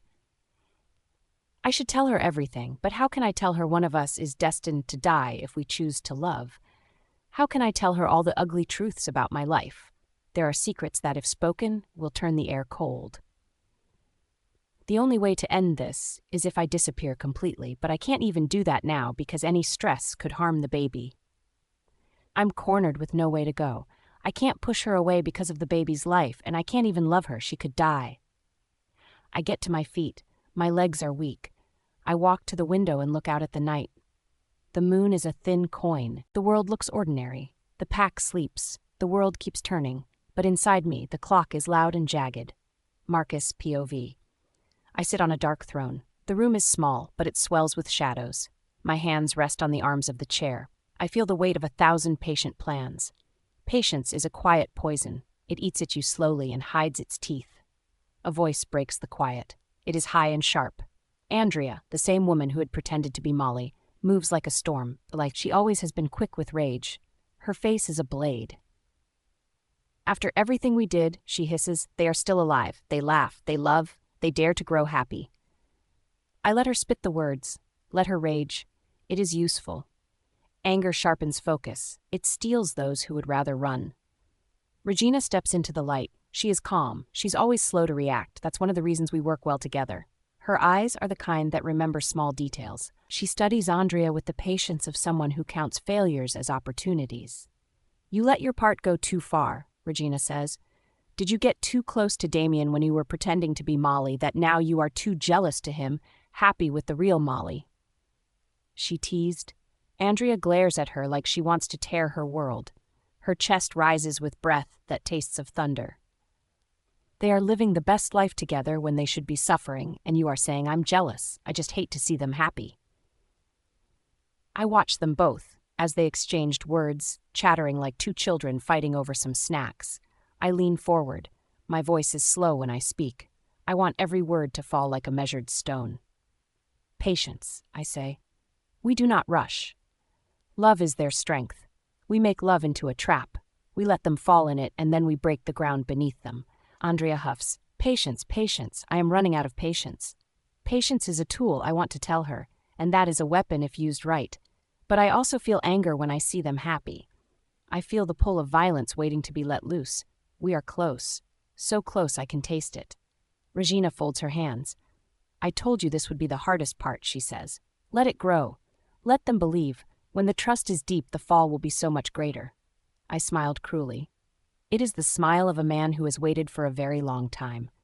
I have watched pieces move across a board. I have made a lot of sacrifices to ensure my plans will be a success. Tomorrow, I said. Tomorrow is when we take the living heart of their peace. Tomorrow we show that the world they trust is a theater built on ash and lies. Andrea's face lights with a hard joy. Regina's eyes narrow in approval. The plan folds into place and the room breathes as one.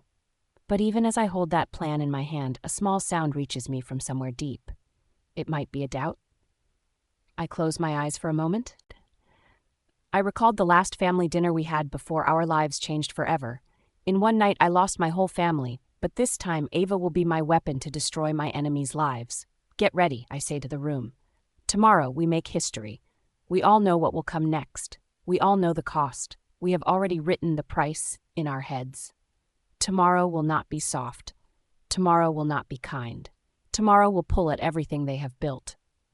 Tomorrow will set our long waits on fire. I stand from my throne, the shadows sway. I walk out with them at my heels. The night swallows my footsteps. Ava's POV. I woke up with a list of things to do. Today was Damien's birthday, and I wanted everything perfect. I would tell him everything about his child. Today I wanted his day to be filled with joy. Today I would give him my truth. I gathered the maids and gave them instructions. The flowers go by the wall, I said, smiling. The blue ones, not the red. He loves blue. They nodded and moved quickly. The hall smelled like roses and vanilla. The lights glittered like tiny stars. Balloons floated near the ceiling, soft and perfect. The atmosphere has to be perfect when he learns about his child. The hall looked good. The flowers smiled on the wall. The balloons floated like small moons. I held a small box in my hand. Inside was a ring, a diamond that caught the light. I pressed it to my chest. After today, I whispered, nothing will separate us again. I stood at the center of the room and took a deep breath. For the first time in a long time, I felt peace. Everything glowed softly under the lights. I love you so much, Damien, I whispered, smiling to myself. After today, nothing will ever separate us again. I tucked the ring carefully back in the box, placed it in my pocket, and checked my phone. Then I typed a message. "Meet me by 7 p.m. Don't forget." I sent it, smiling. My heart was light. My hands couldn't stay still. I kept fixing things, laughing with the maids, rearranging flowers even when they were already perfect. Everything about today felt magical. Until I looked toward the door. Marcus stood there. At first I smiled. "Oh, Marcus, you're here. Come and help with the balloons." But he didn't move. His face was pale. His eyes were dark and heavy, like he had been crying for hours. "Marcus?" I called, frowning. "What's wrong?" He walked slowly toward me, his steps dragging like they weighed a ton. He took my hand gently, his head dropping low. "Ava," he whispered, "I have to tell you something." I felt the smile fade from my lips. My heart thumped. "What is it?" I asked softly. He didn't answer. He just said, "Please, follow me." We walked out of the hall, away from the noise and laughter, until we were in a quiet corner behind the building. The air was still. I could hear my own breathing. Then Marcus fell to his knees. "Marcus!" I panicked, trying to pull him up, but he wouldn't move. His shoulders shook, his hands trembled. "I failed you," he said, his voice breaking. "Please forgive me." My stomach tightened. "What do you mean? Failed me how?" He looked up slowly. His eyes were red. "You saved my life, Ava, and I've repaid you with lies. What I'm about to say might cost me my life, but I can't keep quiet anymore." My body froze. I didn't understand. "Marcus, you're scaring me. What are you talking about?" He took a shaky breath. 2 months ago, you asked me to find Michael. I tried, but the Alpha Damien found out. He punished me. He warned me never to tell you what I discovered. I frowned, shaking my head. "Yes, I know that was because you disobeyed him. Damien told me he sent Michael abroad, so I felt really bad for sending you on a mission like that. You were hurt because of me after all. Michael was not lost. He was just taken abroad for his studies." Marcus looked straight into my eyes. "That's not true." I blinked. "What?" "The Alpha never sent Michael abroad, Ava." His voice dropped lower. "Michael never left this country." My chest went cold. I took a step back. "That's not true. I talked to him. I saw him. We did video calls. He told me about the new place." Marcus shook his head, tears filling his eyes. "No, Ava, you never spoke to Michael. Not once."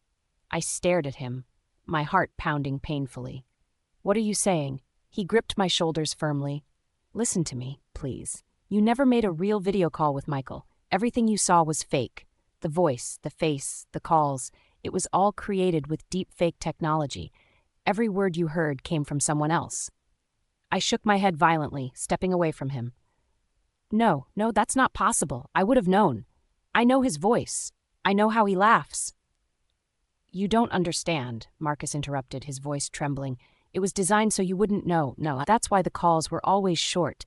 That's why he never wanted video calls for too long. It was all planned, Ava. You were never speaking to him." Tears blurred my vision. My chest tightened, my throat burned. "Why are you saying this?" I cried. "Where is he then, if he's not abroad? Tell me." Marcus hesitated, his lips trembled. "Ava, you can't speak to him. You can't go to him." "Why not?" I screamed. His eyes filled with tears. "Because Michael is gone." I froze. "What do you mean, gone?" He swallowed hard, his voice barely a whisper. "Michael is dead." The world stopped moving. The sound around me vanished. It was like my body forgot how to breathe. "What did you just say?" I whispered. Marcus's lips trembled. "He died 2 months ago." My knees gave way, but Marcus caught me before I fell completely. My hands clutched his shirt. "No," I cried. "No, that's not true. You're lying. Michael is alive. I spoke to him. He said he was fine." "If you don't believe me," Marcus said shakily, "then see this." He took out his phone with trembling hands and pressed play. On the screen was Damien, standing beside a lifeless body, Michael's body. Blood everywhere, his skin pale, his eyes closed, his shirt soaked, and Damien's face, it wasn't sad, it was cold. The phone slipped from my hand. It hit the ground hard, but I didn't move to pick it up. My whole body felt numb. "No," I whispered again. "No, this can't be true." Marcus fell to his knees again. "I wanted to tell you, Ava, I swear I did. But Damien threatened to kill me if I opened my mouth. Think about it. Why do you think he never let you speak to Michael freely? Why he always controlled the timing? Why he never gave you Michael's number or address? Everything was fake, Ava. He did all of it because he was afraid you'd leave him if you knew the truth." I stared at the ground, my tears falling like rain. My fingers trembled, my lips wouldn't stop shaking. Michael. Dead? And Damien knew? He lied? He looked at me every day, held me, kissed me. Knowing the truth, a sound left my mouth, half sob, half scream. My whole body trembled with anger. The tears kept coming, but beneath them something darker grew. Rage. Cold, burning rage. My fists clenched tightly. My nails dug into my palms until I felt blood. I lifted my head slowly, my vision blurry but sharp enough to see red. He lied to me, I whispered. He killed him, and he lied. Marcus stepped back, terrified of the look on my face. My body shook as I forced myself up. The party music in the hall started again, faintly. Everything suddenly felt strange. It all felt wrong. I wiped off my tears quickly. I would not cry for that monster. I felt like fool, a loser. I imagined how much Michael must have called for me, hoping I would save him in his last moments. But I stupidly believed he was having the best time of his life, enjoying his freedoms. I clenched my fist tightly, took a deep breath, and turned back toward the hall. My steps were slow, heavy, but steady. My heart beats with intense anger and rage. I walked in the midst of the celebration with a heavy heart. The whole world seemed to slow down. Everything suddenly felt foreign. I stopped at the midway. My hand tightened. Behind me, Marcus whispered, "Ava, what are you going to do?" I didn't answer. He held my hand. "There's something else you should know." My heart raced. I wasn't sure if I was ready to discover another truth. I had no idea what was coming. Ava's POV. "You are the chosen one." Marcus's voice was low. He had pulled me into a dark corner away from the hall. I froze. I did not know what he meant. He stepped closer and said it again. "You are destined to be the partner of the man cursed with the regnant stone." The word sounded strange in my ears. I looked at him. He stared at me like he expected me to understand. "What do you mean?" I asked. My voice felt small. "You have the mark of the regnant stone on your shoulder." He pointed. I looked at my shoulder. There was nothing. My heartbeat sped up. "What is a regnant stone?" I asked. "It is an ancient stone that was long lost to the werewolf world," Marcus said. "It's said that the stone chooses a host and can either be a blessing or a curse. The regnant stone grants unimaginable power to its host, but at the same time, if they fail to control all that power, the stone could turn into a curse for them. The power can make them a monster if they are not careful." I tried to make sense of it. My mind felt thick. Marcus kept talking. "If the host is not strong enough, the stone can take their heart and mind. It makes them dangerous to everyone." My mind was trying to make sense of what he said. I was beginning to put the dots together. I remembered a glow I had once seen at Damien's chest. I thought I was imagining things then, so I didn't think much of it. I shook my head hard, like shaking a bad dream away. "Why do I have the mark? What does it mean?" My voice trembled. Marcus looked at me with pity. "The regnant stone chooses its partner. It chooses its own Luna. If you have the mark, you are meant to be the partner of the stone's host." My chest tightened. I kept thinking of Damien. I heard of how powerful and unbeatable he had been since he became an alpha. He's widely feared, and it made me wonder. Could it be? Is it him? My eyes asked the question my mouth could not say. Marcus did not hesitate. "Alpha Damien is the host. I am afraid the stone is taking control of him." The words hit me like ice. I wanted to laugh and say he was lying. Instead, my chest made a small sound, a gasp. I felt like the floor had dropped. "The master was not himself when he killed Michael," Marcus said softly. "If this keeps going, more lives will be lost. Yours could be next, or even the Alpha himself." He took my hand. His palm was warm and shaking. His eyes begged me without words. "You are the only one who can save us," he said. "You are the chosen one to stop this." My mind buzzed. I wanted to pull away. I wish I had never heard all this. Today would have been so perfect. Marcus walked closer, and without hesitating, he fell to his knees. He pulled a knife from his coat. It looked like silver. It looked old. My skin prickled. I stepped back. The room felt smaller. People laughed somewhere in the hall. Music pulsed like a heartbeat. My own heart was loud in my ears. "What are you doing?" I asked again. My voice shook. "You must stop the Alpha," Marcus said. "Only you can. You have the mark." I laughed. A short, ugly sound. "This is absurd. You want me to kill Damien? Are you crazy?" I turned to leave, but he blocked me before I could. My hands found nothing to hold on to. My legs felt weak. "The Alpha is my master," Marcus said. "I owe him my life. We will not kill him if we can remove the stone. You are the only one who can pull it from him." I wanted to hate him for asking this. I wanted to hate the idea. I loved Damien. Loving him felt like oxygen. The thought of stabbing him cut into me like a blade. "You are the only one who can save him," Marcus said. "If you do not, there will be more victims like Michael. You cannot blame Damien. It is the stone." Michael's name slammed into me. My breath stopped and came back in a rush. I saw Michael's face for a second. I felt guilty for not seeing the danger soon enough. My hands trembled. "How do you know I'm the chosen one?" I asked. My throat was dry. "When you are close to the Alpha, you feel something at your shoulder," Marcus said. "The mark glows. Others can see it. I have seen it once." I remembered the warmth I always felt on my shoulder whenever I was around Damien. I had thought it was only my mind. Marcus's words fit with things I had felt. That did not make it easier. Marcus's eyes were honest. He was not smiling. He was not lying. He knelt before me again. He held the knife out like an offering. His voice broke. "Do this for Michael. Do this for my master. Do this for all of us. You are the only one who can destroy the stone. Please, let this end." I could not move. My legs shook as if I had walked into deep water. My fingers closed around the knife. It was cold. The metal bit into my skin. The weight of it felt heavy like a verdict. I walked back into the hall. The music hit my ears again. The candles made soft circles of light. No one knew the storm inside me. Today had begun like every good day. Now it felt like the worst. I held the knife tight. My thumb hurt where the cold metal pressed. My legs felt heavy on the ground. The whole world seemed to slow down. The party was already buzzing with loud music, but all I could hear was my own heartbeat.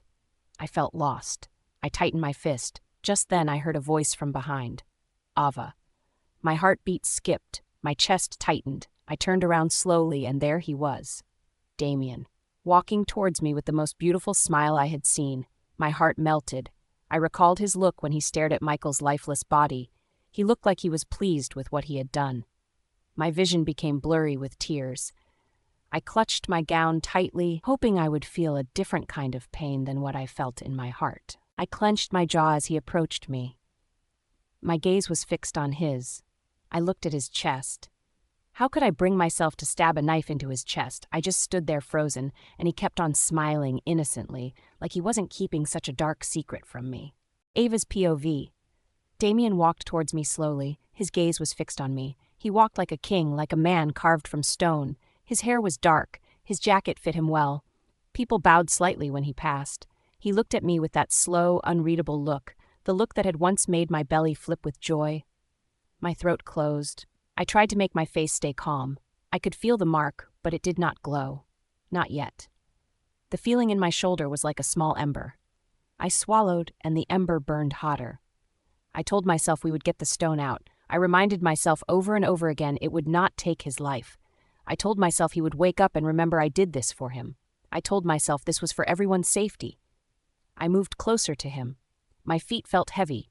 It was as if each step was through thick air. People smiled and chatted. Their words blurred.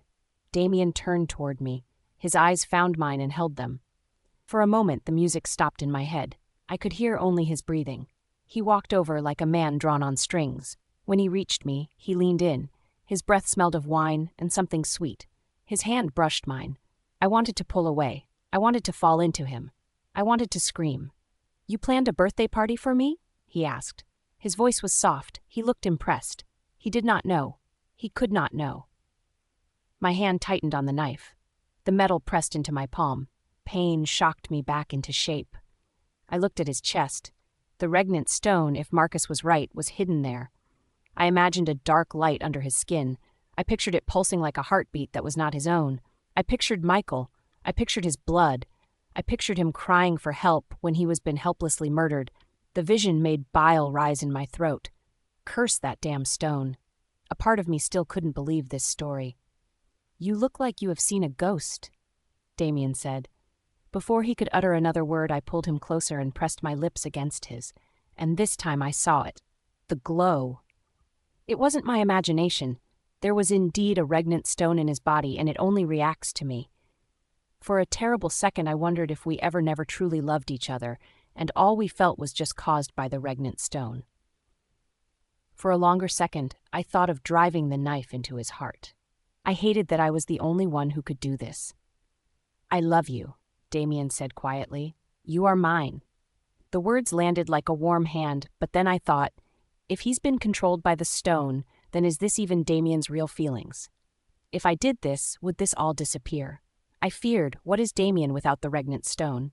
But I had no choice. I couldn't let the stone ruin him anymore. My bones felt hollow. My hand tightened on the knife. The metal bit into my palm. That pain brought me back. I needed a plan. I needed a moment alone. I needed a place where I could be brave and cruel all at once. "Come with me," I said before I could change my mind. My voice was calm, small, and firm. He looked surprised. "Where?" "Somewhere quiet," I said. "I want to show you something." He smiled and let me lead him. The crowd parted like water. No one stopped us. No one knew where we were going. I took him to a small room off the main hall. I had planned this place for a different reason. I had planned it for a proposal, but now it's clear that's never going to happen. The room was silent. I had decorated it in secret. Soft candles, white fabric, a single table with flowers. It was private. It smelled like roses and old promises. It was the perfect place. Only the two of us were there. The noise of the party died behind the door. In the quiet, every breath sounded loud. "Why did you bring me here?" Damien asked. He looked so open and trusting. My chest broke in a new way. "I wanted to dance," I said. My voice trembled. "Just the two of us." He laughed softly like a gift. He held out his hand. "Then dance with me." We moved slowly. The music from the hall leaked through the walls. It was a slow rhythm. It pressed against the edges of the room like a tide. I pressed myself against him. His heartbeat thudded under my ear. I wanted to press closer and never let go. I wanted to shove the knife in and end the nightmare at once. We flowed together. His hands found my waist. My hands found his shoulders. I breathed in him. He smelled like home and war. I hugged him. He returned it without suspicion. My arms squeezed. My fingers curled around the knife hidden behind my back. The blade was cold against my skin. It felt real in a way nothing else had. His heartbeat was a drum against my chest. My tears slipped without sound. I did not want to make a sound. I did not want him to know. I felt his pulse under my palm. I felt love and danger at once. I felt every memory we had stitched into this moment. I felt Michael's blood and Marcus's pleading and the weight of the stone. For one breath, I almost let go. For one breath, I almost ran. Then I let my hand move. I pressed the tip of the blade against the center of his chest, the place where his ribs rose and fell. The metal found hot skin. His heartbeat jumped under my hand. I closed my eyes. This is where it ends, I thought. I felt the air leave him. I felt my knees go weak. I opened my eyes. His face was so close. His eyes asked so many questions. He looked at me like I had just betrayed him. Maybe I just did. My other hand shook. The knife sank. The warmth spread in a hot line across his skin. I screamed loudly as I pushed the knife deeper into his chest. My heart burned. Tears fell down from my eyes. I don't know why, but I felt like I had just stabbed my own heart instead. I froze. Cold chills ran down my spine. My heart thundered as I knew I had just opened a new chapter of our lives. Ava's POV. Damien's hand caught the knife before it could fall. Blood dripped slowly down the blade, down his hand, down to the floor. The sound of it hitting the marble was soft, but it broke me. My eyes widened. I froze. I could not breathe. Then my fingers opened and the knife slipped from my hand. "Why isn't the stone coming out?" I whispered, my voice small and broken. This wasn't supposed to happen. The stone should have burst from his chest. The light should have appeared. But there was nothing, only blood, warm, endless blood. Damien gasped, his chest rising weakly. His eyes fluttered as he fell. "No," I cried, catching him before he hit the ground. He groaned in pain, his body trembling in my arms. His hand reached up weakly to touch my face. His skin was cold. "Ava," he breathed, voice rough and thin. "Why?" That one word, why, cut deeper than any knife. I opened my mouth, but no sound came out. Tears rolled down my face and dropped onto his skin. I didn't mean to," I whispered, shaking my head. "It was supposed to save you." He blinked slowly, eyes losing focus. His breath came out in short, heavy sounds. My heart raced. No, you can't do this." "Stay with me," I cried, pressing my hand against his wound, but the blood kept pouring out. And then I heard screams, loud, terrified. They came from the hall outside. My heart jumped in my chest. I looked back toward the door. What's happening? Damien tried to speak, but the pain stopped him. Wait here. I'll get help, I said quickly. I kissed his forehead, then stood and ran toward the door, but the moment I opened it, I froze. Blood everywhere. The hall was painted red. Wolves lay lifeless on the floor, some still half transformed, some in human form. The smell of blood filled my throat until I almost choked. I stumbled forward, my hands trembling. Oh my God. My legs became heavy on the ground, and then I saw someone walking toward me, someone I never expected to see. Andrew? I whispered. He smiled, a dark, cold smile. My heart sank. I stood there frozen, and I watched him pull out a wolf heart. Blood splashed over his face. I ran toward him. What have you done? How could you? Before I could touch him, he caught my wrist roughly. His grip was tight and cruel. This is your fault, Ava, he said, his voice sharp. You chose that stupid Damien over me. You chose him, and now look. His kingdom is gone. I destroyed everything, and now I'll take it all, including you. I froze, staring at him. Damien was your friend, I said in disbelief, my voice shaking. He smirked. Friend? He laughed bitterly. I only befriended him for this exact moment. Damien doesn't show mercy to traitors, I growled in anger. He'll kill you for this. Andrew's laugh echoed through the hall. Kill me? He said mockingly. Is it the same Damien who's dying in there? The same one you stabbed? My knees went weak. No, I whispered. He's not dead. I only tried to remove the stone. I didn't. I couldn't finish. I shook my head in denial and ran back toward the room. My heart pounded painfully in my chest as I pushed open the door. Marcus, I shouted as soon as I saw him standing near Damien's body. He looked down at Damien without expression. Thank God you're here, I said, rushing to him. I did something wrong. The blood won't stop and the stone isn't coming out. Andrew is out there killing everyone. Please do something. Tears blurred my vision. I grabbed Marcus's arm. He's not healing. He always heals fast, but this time he's not. I looked up at him, desperate. But his eyes looked strange, cold, empty. Marcus, I whispered. He didn't answer. Instead, he pushed me away. Hard. I fell beside Damien, my knees hitting the floor. Marcus, what? He took slow, deliberate steps toward me. His face was dark with something I had never seen before. I should kill you right now, he said calmly. But you've already done the most important part for me. You brought down the Alpha. My heart stopped. What? He laughed. A cruel, hollow sound that filled the small room. You made it easy.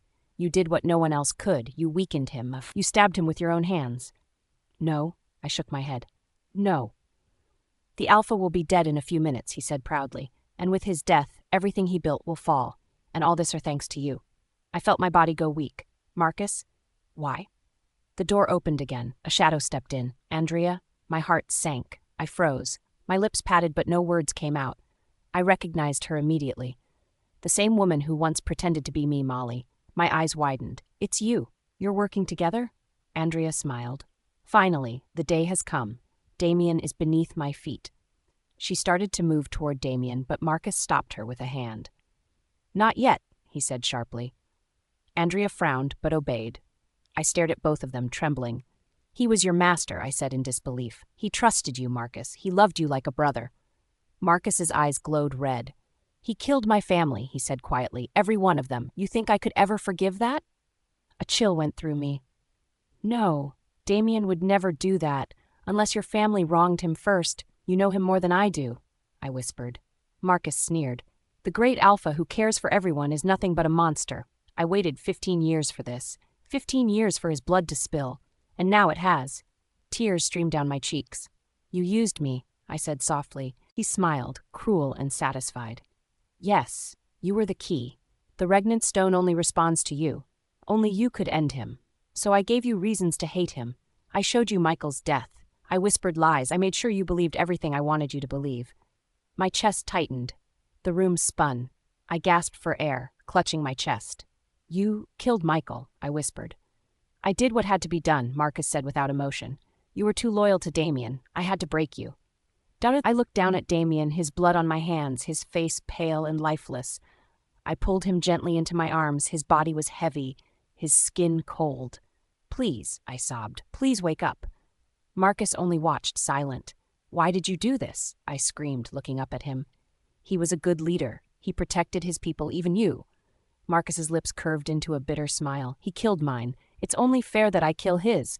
He turned toward the door. "She's all yours," he said to Andrea before walking away. Andrea smirked. When Marcus left, the room felt smaller, darker. Andrea stepped closer. Her eyes were wild. Her fangs showed. She looked at me like I was prey. "You are lucky, Ava?" Her expression dropped. She spoke with some trace of pain. "No matter what I did, he could never love me back. But you didn't have to do anything, yet he loved with whole heart, and now you've killed him. You killed Damien. You killed his pack."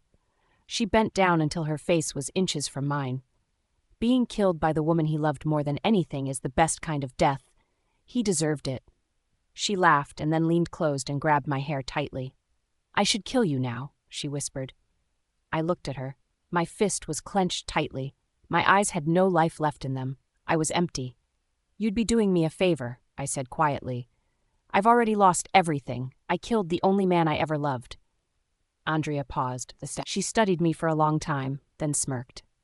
"No, I won't kill you yet. You'll live. You'll live long enough to remember what you've done. You'll carry his death with you until it destroys you." She pushed my head roughly and stood up. "Kill me now," I said again, barely above a whisper. "You won't get another chance." Andrea gave a small laugh, full of disgust, and walked away. Her footsteps faded into silence. I turned back to Damien. His hand slipped from mine. His fingers, once warm, were now cold and limp. "Damien?" I called softly. No answer. "Damien," I cried louder, shaking him. His head fell to the side. His chest didn't move. No heartbeat. "No, no, no," I screamed, hugging him tightly. "Please don't do this to me. Please." My tears soaked his shirt. My whole body trembled. "I'm so sorry, Damien," I whispered again and again. "I'm so sorry." Then I saw the knife, the same knife that had ruined everything. I picked it up slowly, my hands shaking. I pressed it against my wrist and cut just deep enough to make blood flow. Red, warm, my own blood. I brought my wrist to his lips. "You said the pill I gave you once saved you," I whispered. "That pill was made from MG blood. I will use my blood to save you again." The blood dripped into his mouth. "Please," I begged. "Please wake up, Damien. Please." I cried as I kept feeding him. The floor was cold beneath us.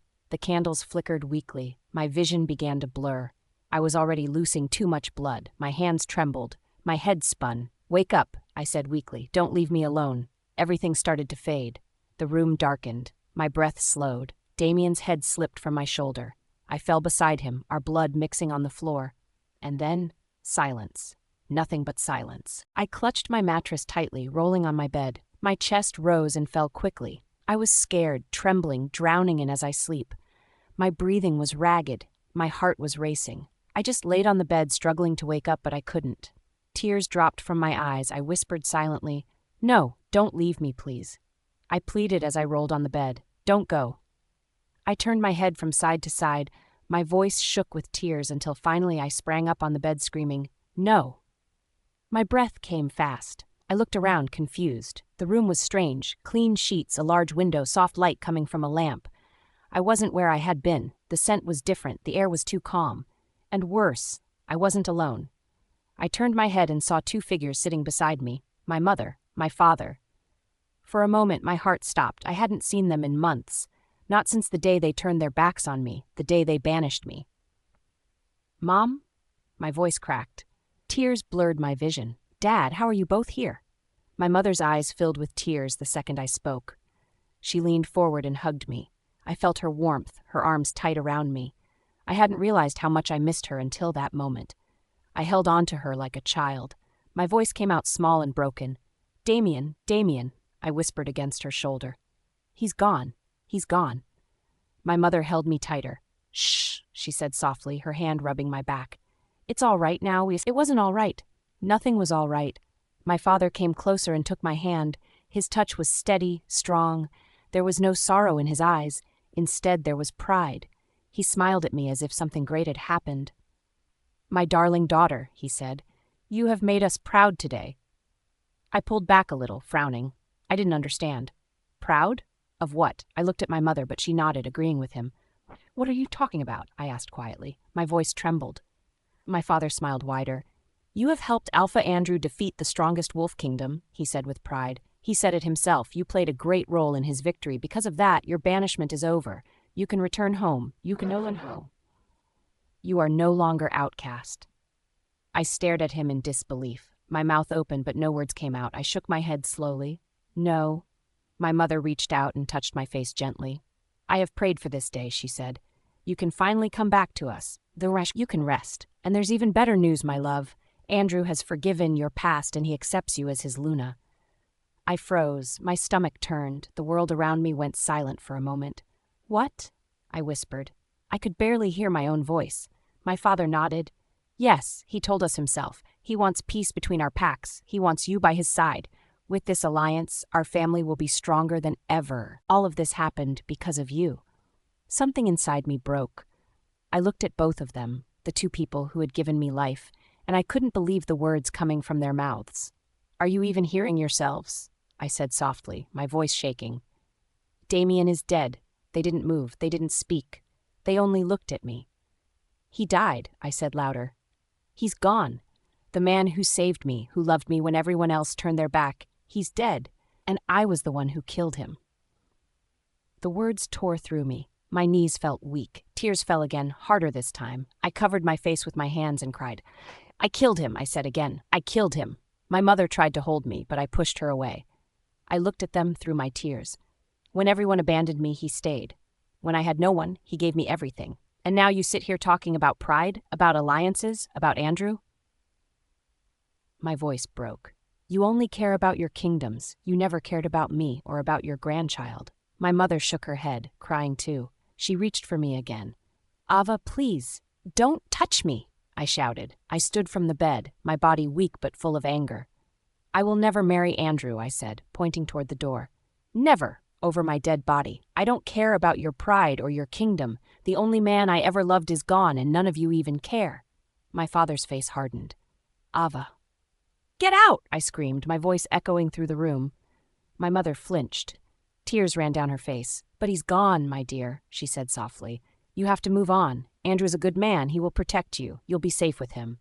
I laughed. It was a cold, empty laugh that didn't sound human. Safe? I repeated. Did you say safe? I grabbed my shirt and pulled it open, showing them the marks on my skin, small dots, bruises, scars. He did this, I yelled. Andrew injected me, poisoned me, locked me up. He hit me. He broke me. Damien was the one who saved me. He gave me life again. And now you call Andrew a good man? My father stepped back, shocked. My mother's lips trembled, but she said nothing. I wiped my tears roughly. Get out, I said again, my voice low this time, before I lose control. They hesitated. They looked at me, at the daughter they had once loved, and they didn't recognize me anymore. Maybe I didn't recognize myself either. I said, get out. I screamed again. They stood quickly and left the room without another word. The door closed behind them. The moment they were gone, I fell to the floor. My whole body shook. I cried until I couldn't breathe. Damien, I whispered. I have to find you. I have to. I wiped my face, pushed myself up, and walked out of the room. My legs were weak, but I didn't stop. I would never stop. Far away, in a dark hall, men gathered in a circle. The air was heavy with smoke and greed. Each man had a glass of wine in front of him. Their eyes glowed faintly under the light of the candles. One man sat at the head of the table. His voice was deep, full of anger. We were lied to, he said. The regnant stone was never lost. It lived inside Alpha Damien all this time. No wonder he was undefeatable. He slammed his fist on the table, shaking the glasses. But now that the host is dead, the stone must be free. We must find it. Another man leaned forward. If Andrew or that girl, Ava, have the stone, then they control more power than any of us. We can't allow that. A third voice spoke. The wolf world is already in chaos. The packs are restless. We should be talking about peace, not power. The others laughed at him. The leader smirked. Peace is built by the one who holds power. If we control the stone, we control every pack. We will rule them all. We will create unity by force. He lifted his cup and looked around the table. The candlelight caught the red in his eyes. The stone must be ours, he said. The others nodded. One by one they raised their glasses. Outside the wind howled, and far away I walked alone under the same dark sky. The pain in my chest burned like fire, but I kept walking. I didn't know where I was going. I only knew that I had to keep moving. Toward him, toward the truth, toward anything that would make this pain mean something. Damien, I whispered into the night, I will find you, I promise. The world was silent. Only the wind answered me. Ava's Pav. I walked alone through the cold and lonely road. The rain fell hard, followed by strong winds drenching the earth. But that was not enough to stop me. I kept walking slowly through the empty streets, my body trembling due to the cold. I was shivering. The road seemed endless, but I kept walking. My wet hair was stuck on my face. My dress was filled with mud. A pair of my shoe had been swallowed by the mud, but I didn't even notice. Actually, I don't think I would mind if I personally got swallowed by that mud too. At that point, nothing really mattered to me. I just kept walking. My belly was heavy and it was starting to ache. I also felt pains around my waist, and still, I didn't stop. Until I saw it, through the fog, through the rain, the mansion. Damien's mansion. The sight of it stole my breath. The place that once glowed with light and laughter now stood in darkness. Windows broken, doors open, silence where once there was life. I stopped at the gate. My hands trembled, my heart twisted inside me, tears blurred my eyes. This was where I had loved him, and this was where I had killed him. The memory hit me like lightning. The blade, his eyes, that final breath. I pressed my hand to my chest, my knees went weak. Damien, I whispered, barely able to breathe. The rain poured harder, as if the sky itself wept for us. I pushed the gate open. It creaked, loud and lonely. The mansion looked empty, stripped of its soul. I stepped inside. The air smelled clean but wrong. The floors were polished, but lifeless. I could still see us here, me decorating for his birthday, him smiling at me with that quiet look that made me forget everything else. And then the blood, and then silence. I walked down the hallway, each step echoing. My reflection stared back from the broken mirrors. My face looked pale, empty, unrecognizable. When I reached the center of the hall, my legs gave out. I dropped to my knees, my fingers dug into the cold floor. The sob came before the tears. Deep, raw, painful. I hit my chest with my fists again and again, like I wanted to tear my heart out. Why? I cried. Why did I believe them? Why did I hurt you? The rain roared outside, but inside it was just my voice, breaking, shaking, alone. Then I felt it. A heat, a soft sensation on my shoulder. I froze. The mark of the regnant stone. It only burned when Damien was near, or when the stone itself was close. My tears stopped. My breath came fast. I stood up, clutching the wall for balance. Damien? I called out. My voice trembled. Damien, are you here? I turned in circles, scanning the shadows. I can feel you, I said, louder this time. I can feel you, please. Please answer me. I ran through the halls, opening every door, calling his name again and again. Nothing. Only silence. Solace, don't do this to me, I begged. I know you're not gone. I know it. I pressed my hand over my heart, feeling it race. Please, I can't do this alone. I can't raise our son without you. My voice broke on the last word. Please, Damien, I whispered. Please come back. The heat on my shoulder pulsed again, faintly this time, like a heartbeat answering mine. Then, footsteps. Slow, steady, behind me. I froze. Damien, I whispered softly. He's gone, you know. That voice, cold, familiar. I turned slowly. Andrew stood in the doorway, the rain dripping from his hair, his clothes perfectly neat despite the storm. He smiled, that awful, calm smile that made my blood run cold. The great Alpha Damien, he said softly, dead, and everything that was his now belongs to me. His eyes moved over me, including you. I stared at him, silent. The emptiness inside me turned to rage. How long? I asked. My voice came out low and shaky. How long have you been planning this? He tilted his head. Since the day he stole you from me. My stomach turned. So it was never about the regnant stone? He laughed quietly. The stone? That's just power. But you. He took a step closer. You were the reason. He smiled. If you had stayed with me, none of this would have happened. He'd still be alive. Something inside me snapped. I laughed. It was a broken, bitter sound that didn't even sound human. So it's my fault, I said. Everything's my fault. I killed him with my own hands. Yes, Andrew said, smiling. And now you'll be rewarded for it. You saved your father's kingdom. You gave me the power I deserved. And as your reward, I'll make you my Luna. I looked up at him slowly. My tears were gone now. I love Damien, I whispered. And I killed him. What makes you think I won't do the same to you? He smirked, stepping closer, his hand brushing a strand of wet hair from my face. "You're not a killer, Ava.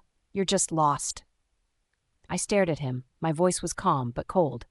"No, I'm done being lost. You took away the man I love the most, and now all I feel for you is complete hatred." He chuckled. "At least you feel something for me. Hatred is a good start." I turned away from him. My legs trembled, but I took a step toward the door. "Where's the regnant stone?" he asked suddenly. I stopped. "What?" He smiled wider.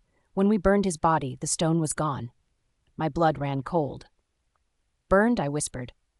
He nodded. "We burnt him alongside his men or so-called loyal subjects. I watched it all, flames everywhere, the smell of ash. It was beautiful." The world tilted. My heart pounded so hard it hurt. "No," I gasped. "No, you didn't." "Oh, but I did." His voice was almost gentle. "I watched them all burn, including him." My breath came fast. I shook my head. "You're lying." He took a step closer.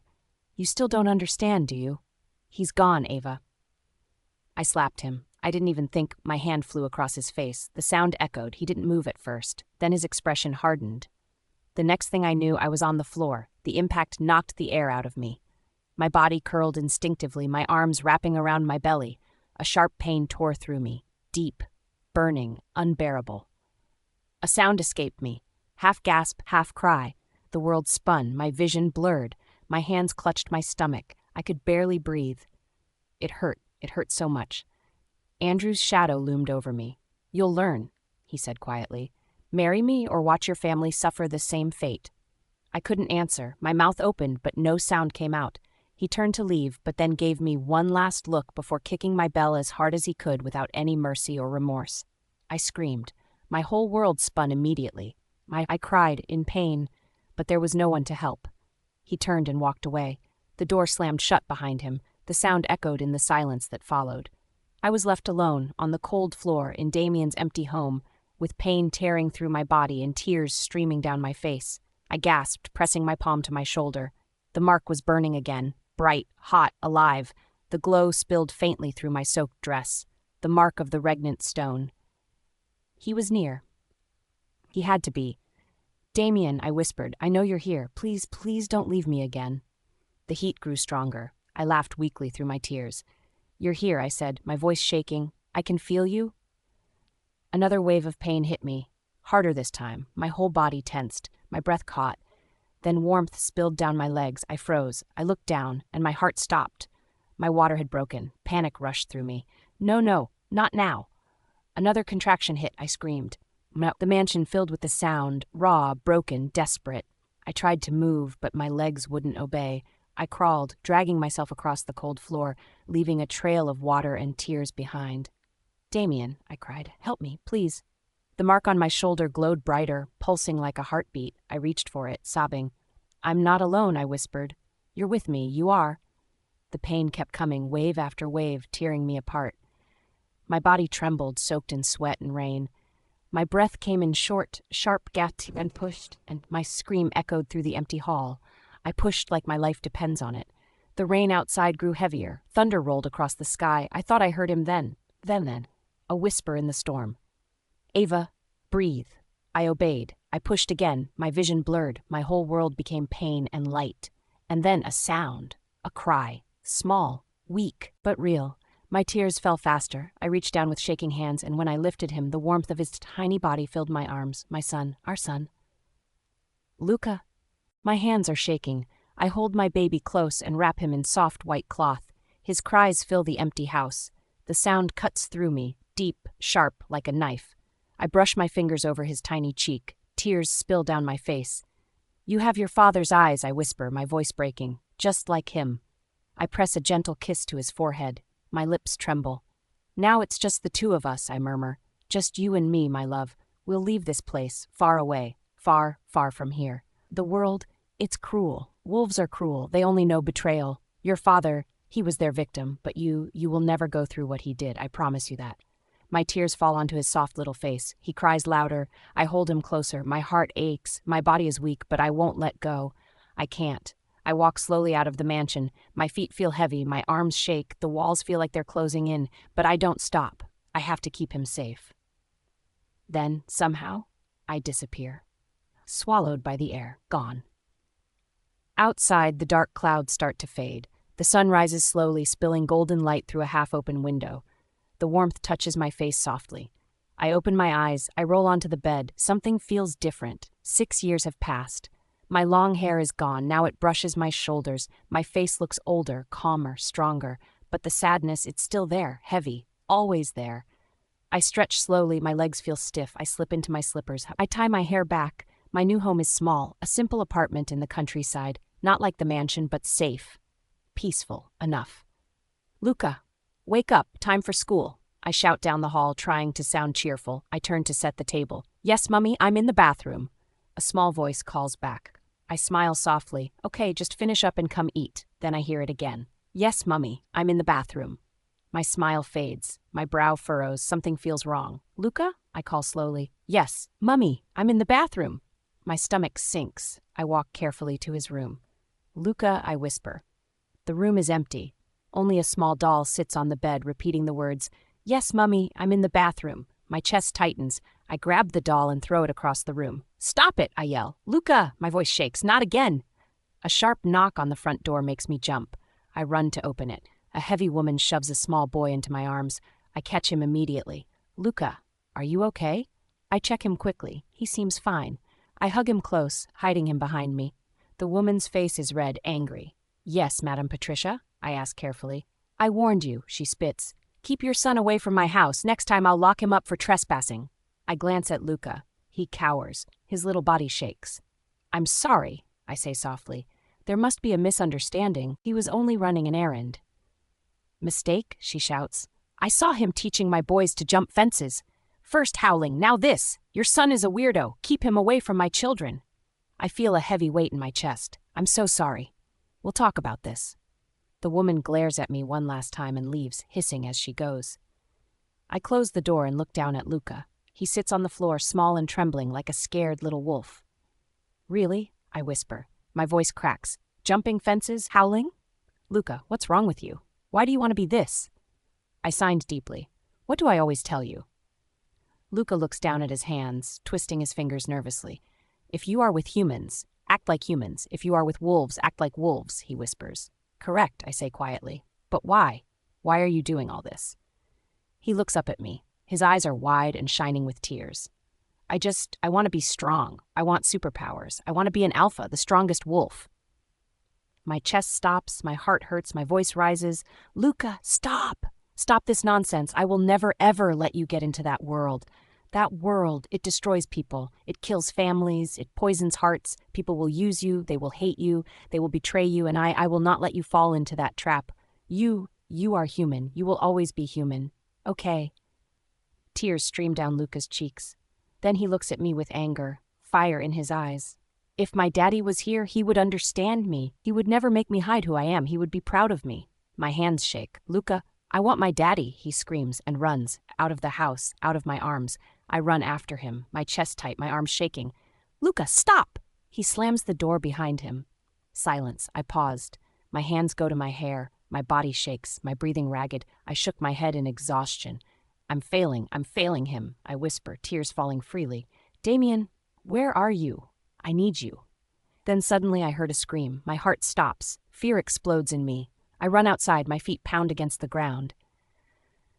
There he was, Luca, lying on the cold stone, his eyes closed, blood trickles down his forehead. No, I scream. I fall beside him. My arms wrap around him. Tears fall on his face. Wake up, please. Please wake up. Don't leave me. I carry him as fast as I can to the hospital. My legs burn, my chest aches, my sobs echo through the quiet streets.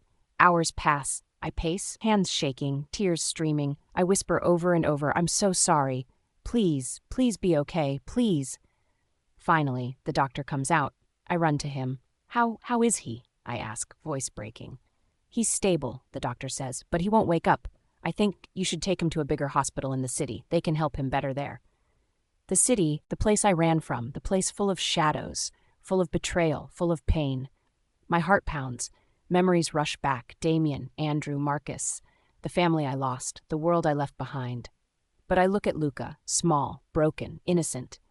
My decision is clear. If I want to save my son, I have to face my past. Face the world I ran from. I bend down and hold Luca's tiny hand. Tears fall onto him. I will save you, Luca. I don't care what it costs me. I will bring you back, I promise. My heart aches with fear, with guilt, with love, all at once. I take a deep breath. I stand tall. My body shakes, but my eyes burn with determination. The city, I whisper. We are going back. We're going back. Luca's tiny hand twitches in mine. I hold him closer. My heart beats fast. Hope, dread, fear, love.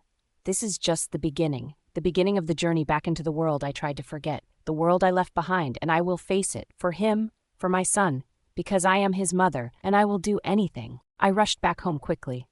My hands trembled as I ransacked through the room, grabbing any items that could be of use in our relocation to the city. My breathing was raged as I stuffed up the luggages, but then I saw a photo of I and Luca. I had kissed him gently on his cheeks while he laughed like he had no problems in the world. I paused. I slowly stretched my trembling hand to reach for the frame. My chest dropped. My eyes became clouded with tears. My legs went numb almost immediately. I fell on the bed as I hugged the photo warmly, letting the tears flow freely. Then came a knock. Soft, hesitant. I froze. Slowly, I walked to the door and opened it. Mariana stood there.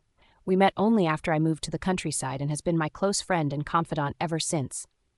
Before I could even say a word, Mariana pulled me in for a tight hug. I heard about Luca, she whispered. How's he doing? That question shattered me. My lips trembled. My throat closed. Tears rushed out before I could stop them. I don't know what to do anymore, Mariana, I cried. He won't wake up. I've tried everything. I don't know what else to do. Mariana wiped my tears gently. Luca is strong, she said softly. He'll get through this, Ava. He always does. I shook my head. The doctors here can't help him. They said we need to go to the city. That's the only way. She frowned, worry darkening her face. Oh, Ava, you've already been through so much. I tried to smile, but my lips wouldn't move. She took a deep breath. Listen, I know someone in the city. A friend. He owns a flat. He's never around. You and Luca can stay there while he's being treated. I froze. The city. The place I swore I'd never see again. My stomach twisted, but I didn't have a choice. Thank you, I whispered. Mariana smiled faintly. And there's more. I got a job in the city. I can come with you. I'll help with Luca. That broke something inside me. I hugged her tight and sobbed into her shoulder. Thank you, I whispered again, voice breaking. Hey, she said, forcing a laugh. That's what friends are for. We packed together. She said few jokes, trying to make me smile even a little bit. Even though I knew she had pure intentions, I just couldn't bring myself to laugh or even smile. By sunset, everything was ready. The trip down to the city felt like forever. I sat beside Luca. He laid on a small stretcher with drip fixed on him. He looked so fragile and weak that it broke my heart. His skin had turned pale. I feared he felt cold. I grabbed his tiny hands and warmed them with mine. You will be all right, baby, okay? I whispered. Please wake up soon. Mummy missed you a lot. Mariana sat beside me, quiet now. The engine hummed. Every sound felt louder than it should. Every mile hurt. Finally, we arrived at the city. Everything looked different. From the lightings to the new buildings, and even the air smelled different. If my heart wasn't filled with so much problems and worries, I would have really took my time to enjoy the scenery. We got to the hospital soon after. Without any hesitation, the doctors rushed Luca into the hospital ward. I followed them until few nurses stopped me from going any further. Please wait outside, they said. So I waited. I paced around the hallway, restlessly. I pressed my hands tightly as I prayed within my heart. I have never desperately as much as I did at that moment. Mariana tried to calm me down, but I just couldn't help it. When the doctor finally came out, I ran to him. How is he? I asked, voice shaking. When will he wake up? He looked at me with tired eyes. He's stable, he said. But there's something strange. What do you mean? The fall wasn't serious enough for this. There's no internal injury, no bleeding, nothing we can explain. It's almost like... He paused. Like what? I demanded. Like he's choosing not to wake up, he said quietly. My heart stopped. I stared at him, speechless. What are you saying? He sighed. Talk to him. Stay close. Sometimes a familiar voice helps. Then he walked away, leaving me alone in the hallway. I sank to the floor. Mariana came and sat beside me, holding my hand. He'll wake up, she whispered. I know he will. But I couldn't answer, because deep down I felt something old and dark. This wasn't just a fall. This was something else, something from the world I left behind. We sat in silence for a long time. Then my phone buzzed. I ignored it at first. Then it buzzed again. When I finally looked, my heart froze. "You have finally returned. Welcome back." The number was unknown, but I knew it. I remembered it, the same number that had warned me years ago. The message that saved my life from Damien's poison. My fingers trembled. I felt the blood drain from my face. Another message came. "Meet me. I can help you save your son." Then another. "This is beyond human capability. I'll be waiting." I stared at the screen until the words blurred. My chest tightened. My breath came short. "Ava?" Mariana's voice broke through. "Are you okay?" I forced a small smile and wiped my tears. "Yeah," I lied. "Just old memories." What? She squeezed my arm. "He's strong," she said again. "He'll make it." I nodded and stood up. My legs felt weak, but my decision was clear. "Please watch over him," I said softly. "Ava, where are you going?" "I'll be back soon." Before she could say anything else, I turned and walked away. The hallway lights flickered above me. My steps echoed against the tile. I stopped at the glass door and looked back once. Luca lay still under the white hospital light, small and pale. I pressed my hand against the glass. "I'll fix this," I whispered. Then I walked out. The night air hit me hard, cold, sharp, full of city noise. I looked up at the buildings, the same skyline I had run from years ago. I took a deep breath and let the tears fall. "This isn't just a sickness," I whispered. "It's them. It's the wolves. It has to be." My fingers tightened around my phone. The messages glowed on the screen like warnings. I wiped my face and looked straight ahead. The wind blew hard, but I didn't move. Then, in a low, shaking voice, I said it out loud, the only truth left in me. "No one touches my son." The city air hit me like a cold blade, sharp, bitter, loud. It carried the smell of wet metal and smoke. My hands shook as I clutched my phone. Another message, a location this time. An old cafe near the river. My heart thudded fast. Every part of me screamed, "Don't go." But something stronger pulled me, the thought of Luca, my little boy lying still, pale and fading. I went. The mansion stood tall and silent, like it had been waiting for me. Its walls gleamed under the streetlights, too clean, too proud. The gate creaked when I pushed it open. My heartbeat was the only sound I could hear. "You shouldn't be here," a voice whispered inside me. But what choice did I have? I would rather die than let anyone else be dragged into this. I stepped inside. The air smelled of wood polish and lilies. The floor was smooth, shining like water. Gold frames hung on the walls. It was beautiful, coldly beautiful. The kind that didn't feel alive. I didn't care. My heart was too heavy to notice beauty. A man in a black suit stepped out from a hallway. Tall, broad, emotionless. "He's waiting for you," he said, his tone flat. My throat went dry, my stomach twisted. Still, I nodded. Each step toward the side door felt like walking into fire. I stopped in front of it. My hand hovered on the handle. Then I took a breath, one last steady breath, and pushed it open. The room was large and silent. Step curtains of dark velvet swayed gently. A chandelier hung above, dripping soft gold light. The air felt thick, heavy, filled with secrets. By the window stood a man with his hands in his pockets, his back turned. I froze. Something in me recognized the shape of his shoulders before he even moved. He turned slowly. My chest cracked open, my lips parted, but no words came. When I finally found my voice, it came out as a whisper, broken and trembling. "Marcus." A slow, knowing smile crossed his face. "I'm glad you still remember me," he said. My body locked up. My hands trembled so hard I almost dropped my phone. "Did you send the messages?" I asked, my voice shaky, my fear barely hidden. He shook his head. "No."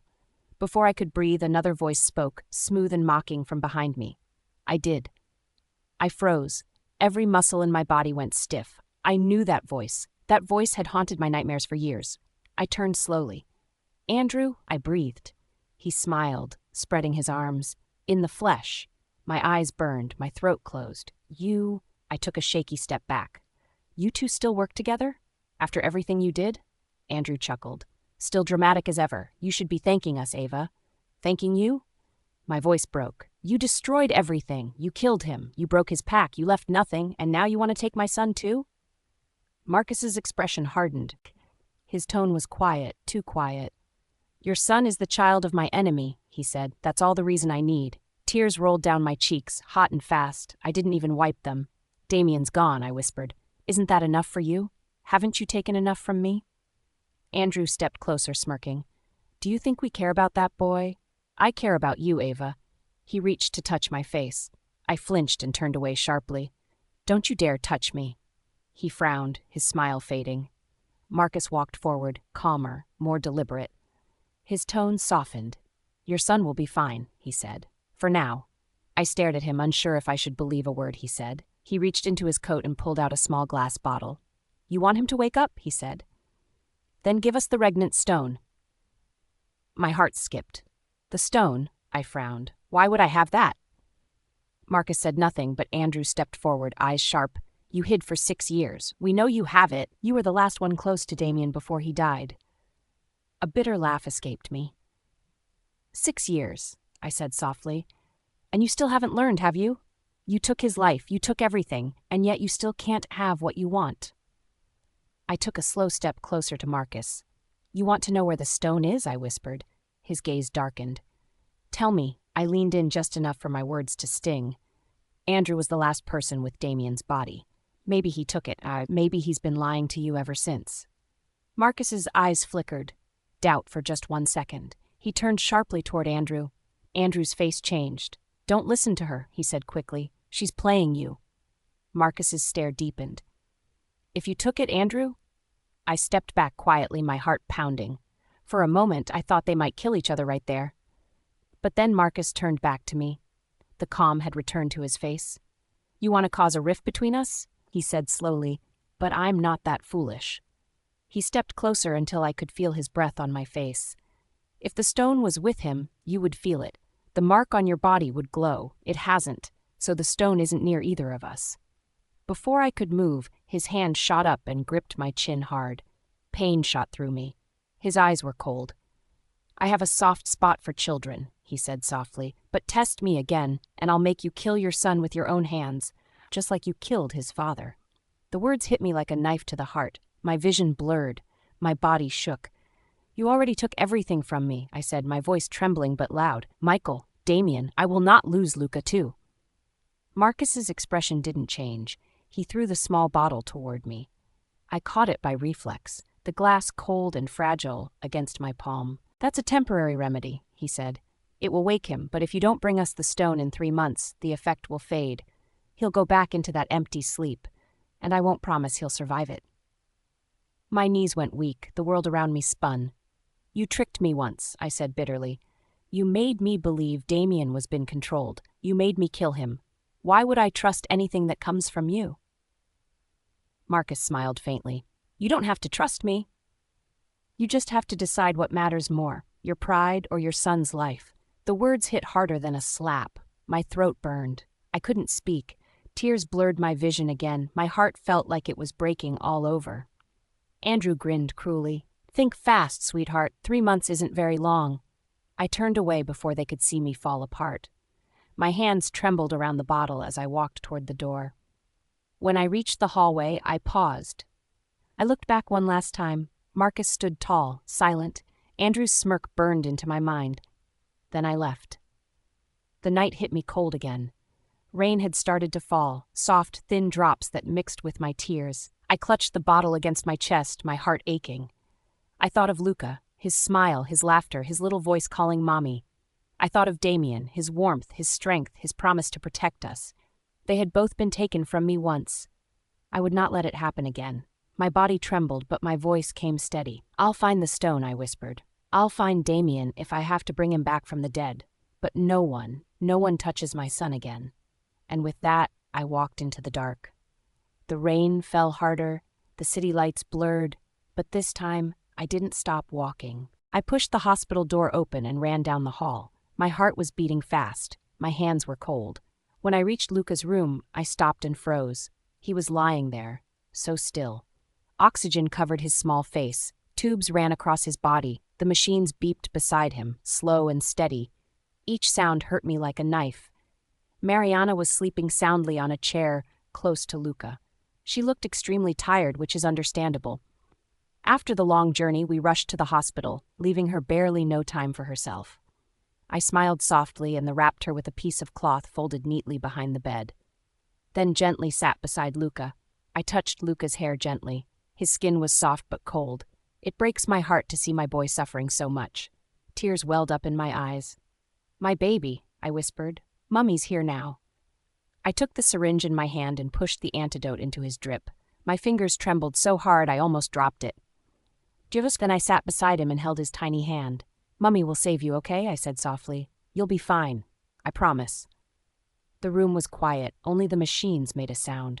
Then I felt something. His fingers moved. My breath caught. I looked up quickly.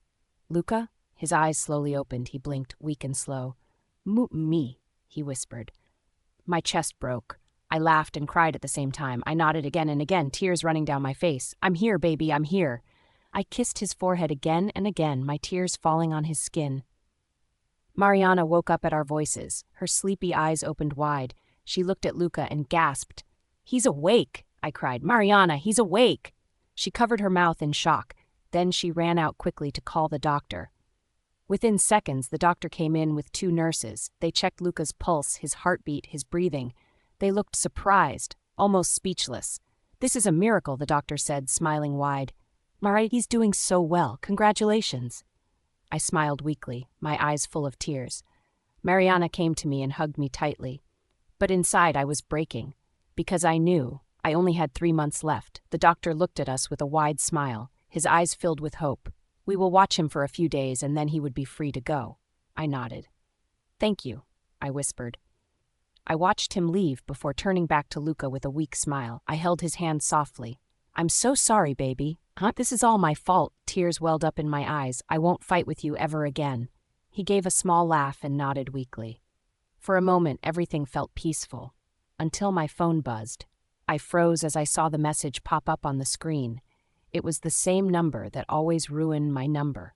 The message said, "Your son is well now. You have just 2 months and 29 days left. If I were you, I'd get to work." My body froze. My heart started beating fast again. I felt dizzy, my eyes blurred with fear. How was I supposed to find the regnant stone? It was like searching for a needle in the ocean. But I knew one thing. The last time I felt the stone was when I gave birth to Luca. That meant it wasn't in him. If Damien's body was really burned and buried, then maybe the stone left him before he died. Or maybe he was still alive. I stared into space, my heart heavy. So much that I didn't even hear Mariana calling me. "Ava!" she shouted again. "Ava, are you okay?" I blinked quickly. "Yes, I'm fine," I lied. But I wasn't fine. I couldn't even tell my best friend the truth. Not that I wasn't human, not that Luca wasn't either. Some secrets were too dangerous. I stood up suddenly and kissed Luca's head. "Please watch over him for me," I said. Mariana frowned. "Where are you going?" "I just need to check something," I said quickly and walked out before she could ask more. Outside, I called a taxi and told the driver the address of the mansion. My chest felt tight the whole ride. When we arrived, I froze. The house was different, completely changed. The walls were painted. Flowers covered the yard. I could hear faint music from inside. It didn't look like the house I once knew. I felt guilt crawl up my chest. I failed him. I failed Damien. He protected me, loved me, fought for me. But when he needed me, I ran. I betrayed him. I pressed my hand to my chest, trying not to cry. Then I pushed the gate open and walked in. People were everywhere. Cars parked outside, music playing, laughter in the air. I frowned and walked closer to the door. I knocked softly. Suddenly, the door swung open, and loud music burst into my ears. The sound was so sharp, it almost made me step back. Before I could say anything, a girl with paint all over her face grabbed my arm. "You're late! Come on!" she shouted. "What?" I asked, confused. "You're the dancer, right?" she said loudly. "No, wait," I tried to explain, but she was already pulling me inside. The lights went out and a spotlight shone right on me. Everyone started cheering. My heart stopped. The girl handed me a microphone. "Hey, what's wrong with you kids?" I shouted. "Isn't it too late for a party? Go home." For a few seconds, everything went silent. Then the music came back even louder. The crowd screamed and danced. I couldn't hear myself anymore. I stepped off the stage, angry and lost. I tried to find a way out, but the lights kept flashing. Then, suddenly, I felt it. A burning heat spread through my shoulders. My chest tightened. It was the same feeling, the same energy, the regnant stone. It was here. I looked around fast. Everyone was wearing masks and paint, faces blurred under the lights, but the heat in my chest grew stronger, sharper. I pushed through the crowd, searching, my heart racing. "Damien!" I shouted, but my voice vanished in the noise. I kept looking, eyes scanning every corner. Then I saw him. A tall man, his back turned to me. He was walking slowly toward the main door. My breath caught. That walk. I could never forget it. My knees almost gave way. It was him. It had to be. "Damien," I whispered, moving fast. I pushed past everyone. My hands trembled. My tears filled my eyes. He reached for the door handle. I ran faster and grabbed his shoulder. He stopped. He didn't turn around. My heart pounded so hard it hurt. I stood there behind him, shaking, unable to breathe. "Damien," I whispered again. My voice broke. Tears fell from my eyes. I had dreamed of this moment for so long, just to see him again, just once. I never accepted he's gone. And now, he was right here.